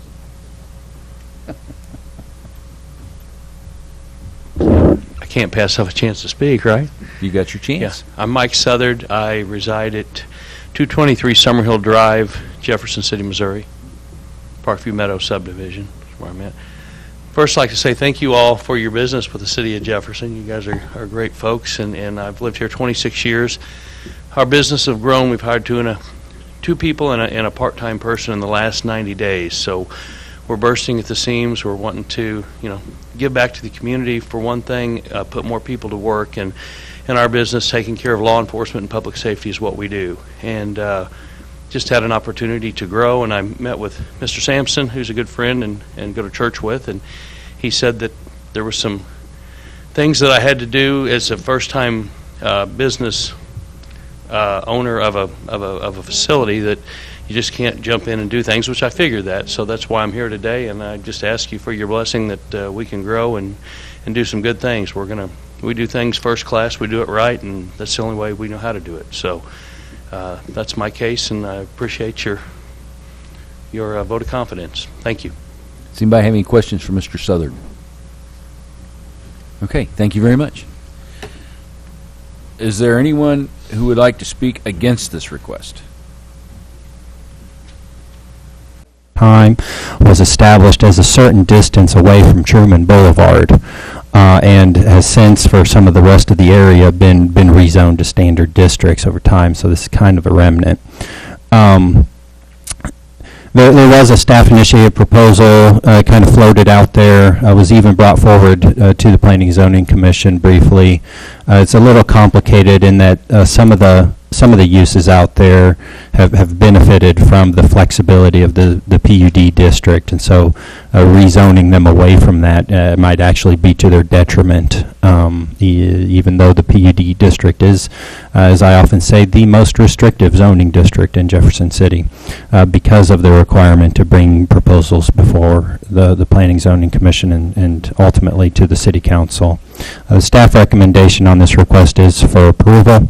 The surrounding property benefits from the standard zoning district. There is largely built out into a neighborhood commercial manner, and recommend approval of the request in a single motion. Be happy to answer any questions.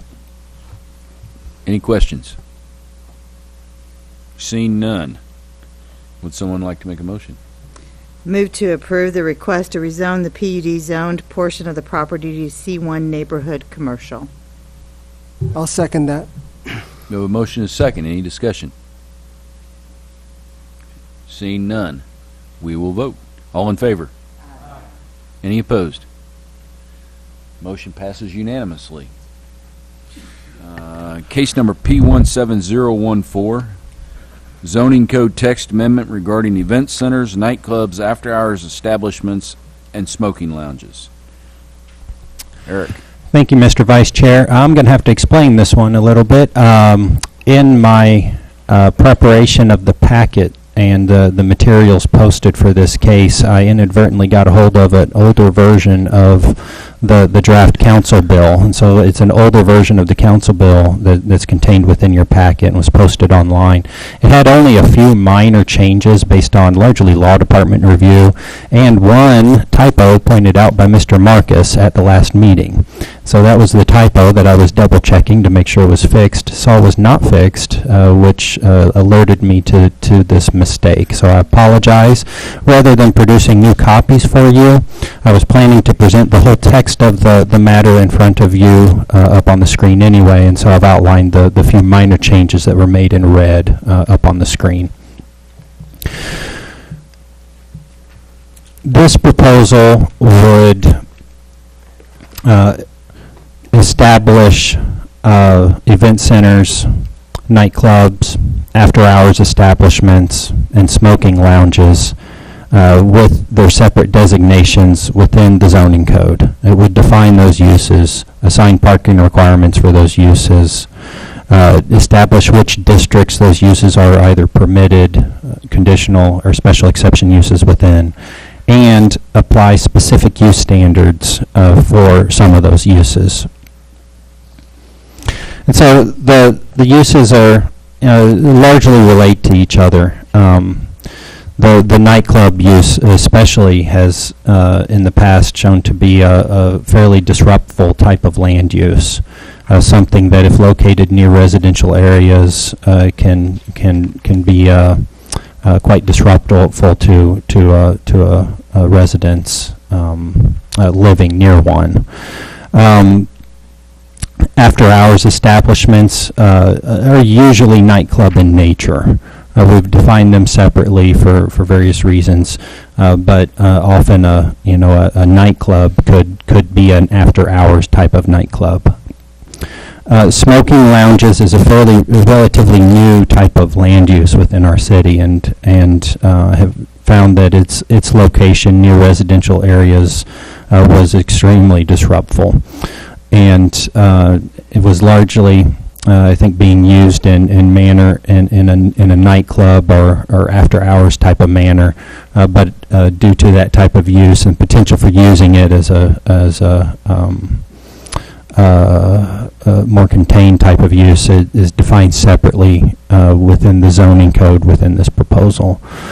And event centers, buildings that would typically be rented out for weddings or special events, usually during evening hours, but not necessarily late night hours, are not defined within our zoning code. We have no land use category for them.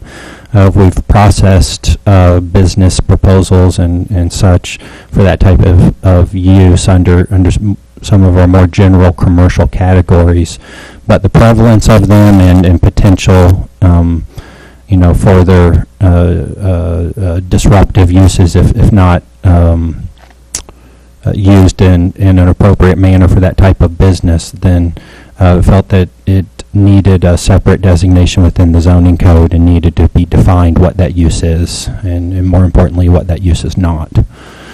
And so up on the screen is the proposed changes to the land use matrix that would establish which districts these uses would be authorized in, whether it be permitted outright, a conditional use permit going in front of the Board of Adjustment for review and approval, a special exception use permit going in front of this body, the Planning and Zoning Commission and City Council for review and approval, or prohibited outright. The top one there, the event center and banquet hall, we've listed as being permitted within 3 of the 4 commercial zoning districts, so the C1, the C2, and the C3 districts. The thought process behind that is laid out not only in writing within the staff materials that are in your packet, but those are the heavier commercial districts. It's excluded from the office district for reasons that it's not it's would expected to have a higher level of traffic than appropriate in an office environment. Also have it listed as permitted in the M2, the general industrial district.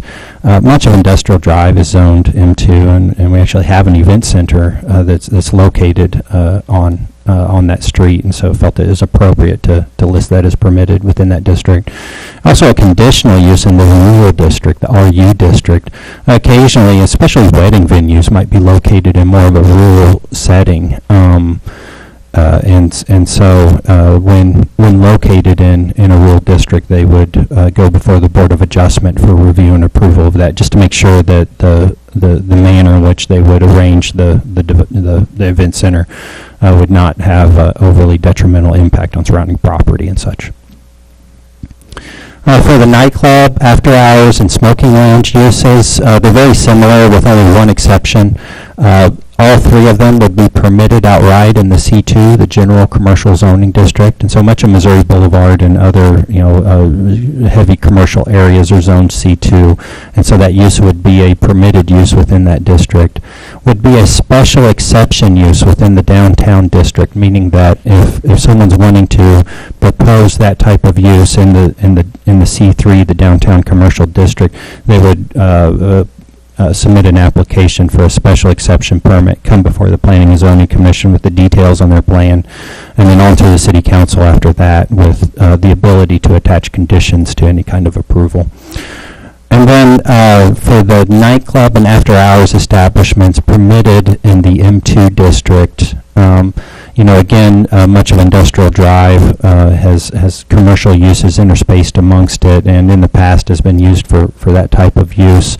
The smoking lounge, notably, is not being proposed for that M2 district. Smoking lounge, I think, would be something more commonly found in a commercial area rather than in an industrial area, whereas as nightclubs and such, especially the after-hours type, would have less of an impact on surrounding property if all that surrounding property is industrial in nature. So that's the land use matrix, but a very important component is the specific use standards that are attached to those three uses, so the three not including the event center. So for the nightclubs, after-hours establishments, and smoking lounges, you can see what is proposed for specific use standards. They would have to meet those standards, with the most important one there being, I guess it's under subsection B1, where a new or expanded nightclub, after-hours, or smoking lounge use, including either the structure or parking lot, is located within 250 feet of a residential dwelling, they would fall into a special exception category. So even if they were zoned a C2 or a M2 district where it's permitted, if they're close to someone's home, then they would have to put together a special exception permit application, come in front of the Planning and Zoning Commission in a public hearing format, and on to the City Council with the ability to place conditions on any approval. And so that's kind of a check to make sure that if a use is proposed near where someone's living, that there's this extra layer of review, ultimately at the highest authority within the city. Yes, certainly. The M1, why is that not permitted? M2 is, because M2 is like the highest, like. Yeah, the M2 is the general industrial, the higher industrial district. The M1 district, to be quite honest, even though the last case, or the first case this evening dealt with M1 zoning, it's fairly rare in Jefferson City. There is some out in the Algoa area and a few smaller areas, but it's a fairly rare district. It is intended for lighter industrial uses, and so it is closely borders a kind of a light commercial type of feel to it. And so in the same sense that such uses might not be appropriate in a light commercial area, they might not be appropriate in a light industrial area. So I'll jump to the next slide and then certainly answer any other questions. Definitions are established there, and so that's where most of my red comes up. The definition of a smoking lounge, the law department told me I couldn't just reference another chapter. I needed to spell that definition out word for word, and so there it is. It's basically word from word from the other chapter, dealing with the indoor air ordinance that was passed that strictly regulates smoking indoors. So smoking is allowed for businesses that deal in cigarettes. You can smoke in a cigarette deal in a cigarette shop, a business that obtains most of its revenue from the sale of tobacco. And so this would define a smoking lounge in a very similar manner, except that a certain percentage of that revenue is derived for smoking tobacco on site, and so actually buying your tobacco on site and smoking it there within the building. Also, the definition for after-hours establishment is largely copied from other cities. Notably, Springfield, Missouri had what I felt was a very good definition for an after-hours establishment. So just modified slightly from their definition in order to fit Jefferson City, but basically is uses that are open between 1:30 a.m. and 4 a.m. and are really quite frankly more of a nightclub type nature. And so notably does not include bars. And so if a business falls into the category of being a bar, it is not an after-hours establishment.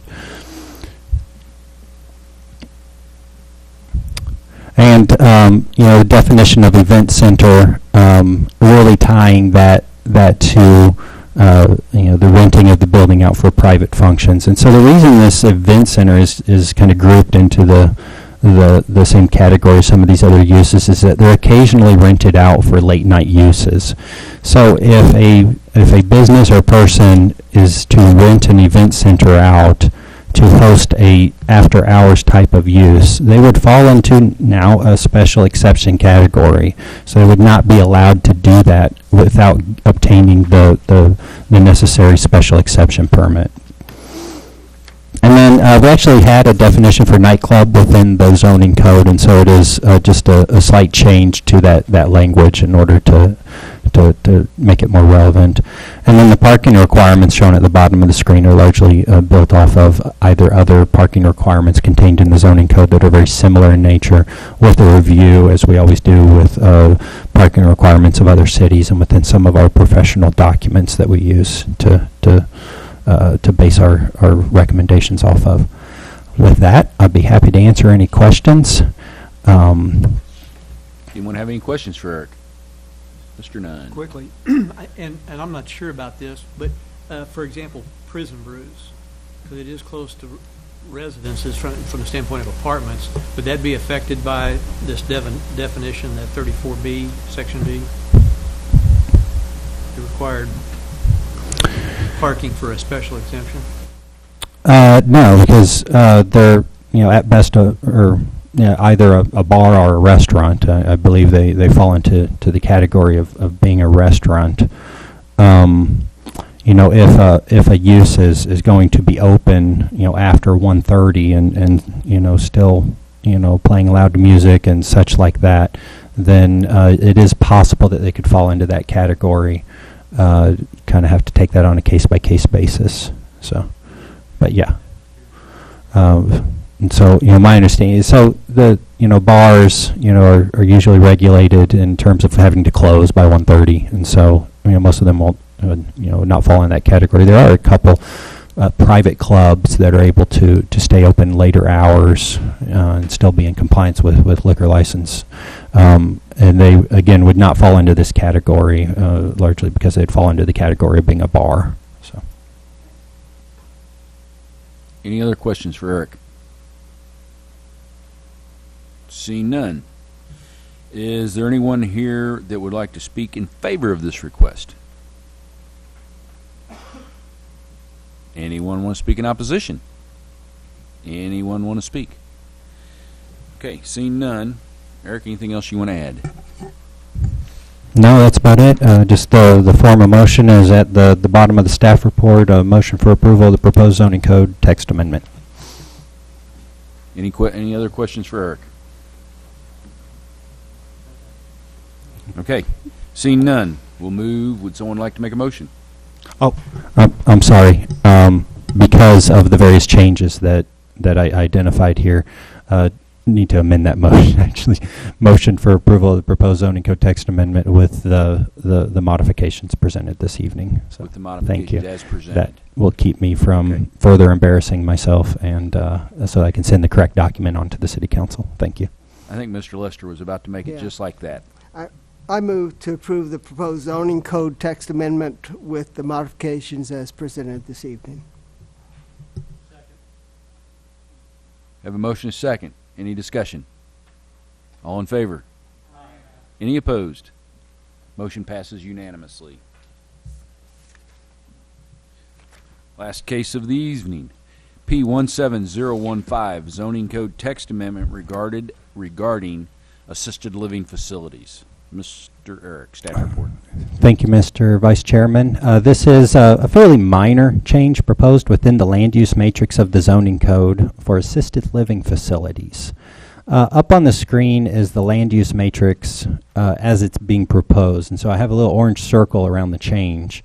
What we're proposing is to make an assisted living facility a conditional use of the C2 district. As you can see, this type of facility is either permitted, conditional, or special exception in almost every other district, but for some reason was prohibited from the C2 district. I believe this arose out of the zoning code rewrite during 2002 when the zoning code, new zoning code was adopted. It came to light, I discovered it amongst staff, when a owner of an assisted living facility that happened to be Zone C2, who went through a conditional use permit process back in the 80s, wants to expand their building, and we looked up and found out that there is no process, that they are prohibited use within that district now. And so it seemed to fit fairly well in the area, and they went through a process back in the 80s, and so felt that it's probably appropriate to reestablish that process, allow them to go through an amended conditional use permit process, and if successful, expand their building. So it wouldn't grant them any the Planning and Zoning Commission is not in de facto approving that project. It's merely putting the process in place for them to move forward through the Board of Adjustment. But would of course be applicable citywide as well. So I've kind of laid out the issue and laid out a bit of an analysis, as we often do when making proposed changes within specific land uses in the zoning code. I'd be happy to answer any questions. Seeing none. Is there anyone who wants to speak in favor? Seeing none. Is there anyone who would like to speak in opposition? Seeing none. Is there anyone who'd like to speak on this request? Seeing none. Anything else you would like to add, Eric? No, just the recommended form of motion is at the bottom of the staff report page. Be happy to answer any other questions you may have. Any questions? Have a motion. I move for approval of the zoning code text amendment to establish assisted living facilities as a conditional use in the C2 zoning district. Yep. Have a motion second. Any discussion? All in favor? Any opposed? Motion passes unanimously. We're supposed to have other business, but we're missing a couple folks. Yeah, election of officers. It is often standard practice if there's a significant number of the members that are not present, or potentially someone who might be interested in running, for the head office or otherwise not present, to delay the election of officer. So it might be appropriate for the body to delay, being as the chairman is not here. We did discuss that. We did discuss that. But why don't we push it off till Mr. Jordan is here, and we'll just take it next month. That sounds good. Okay. I got one question real quick.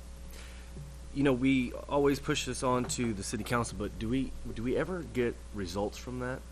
Is that ever? I know that we have to probably read the paper or something, or watch the meeting, but we never really get the results from what goes on in the city council, whether it passes or not. I'll try to answer that. The large majority of them are, they do, vote in the same line as the Planning and Zoning Commission. We try to where they did not inform you, basically. Where we have a discrepancy. Yes. And so that's what we've tried to do in the past, is keep you informed of where there was a difference of opinions or votes on a case. And so that does arise occasionally, and so we try to bring it to your attention. So oftentimes it's in the newspaper by then, so you might already be aware. So what you're saying is we can assume they're approved unless you tell us otherwise. Well, yeah, I don't know if I'd put it that way, but yeah, basically. And Anybody so chooses, I can, Right. the city clerk does a recap of the meeting, and it is very easy just to email that to you when that becomes available. And that will tell you, and usually, it's when the public hearing or, usually the second meeting or whatever, but, I can do that, make that available. It's public information, obviously. Right. I know everybody wants to go home, but real quick, if we vote something down, does the city, the council just have a simple majority, or they have to have a 3/5, or? It does take a supermajority if this body has voted something down. And the clock on the back wall is 30 minutes off. Thank you. I was going to fix that. Brings me to my last slide. To change the battery, please. What are you doing? So June is National Safety Month. So this is my cute picture for the month.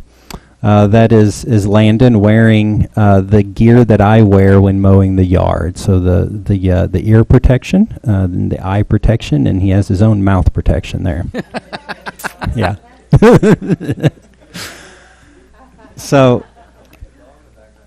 Yes. So whether you're in the construction trade and needing to wear your protective gear, or whether you're out riding your bike or other recreation and wearing your bike helmet, or at home moving small piles of dirt around from one spot in the yard to the other.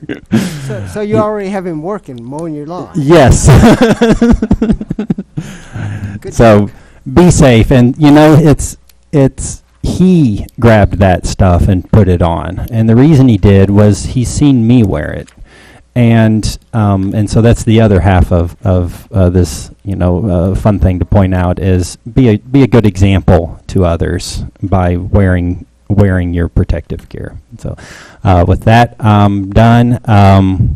It's the late meetings where the volunteer nature of your position really comes out. Appreciate everyone being here and being the voice that stands between city staff and consultants and developers and residents, whether they live in the city or in the county in this case. Your role and your position is much appreciated. Thank you. Yes, thank you. I guess then at this point we're adjourned. Thank you.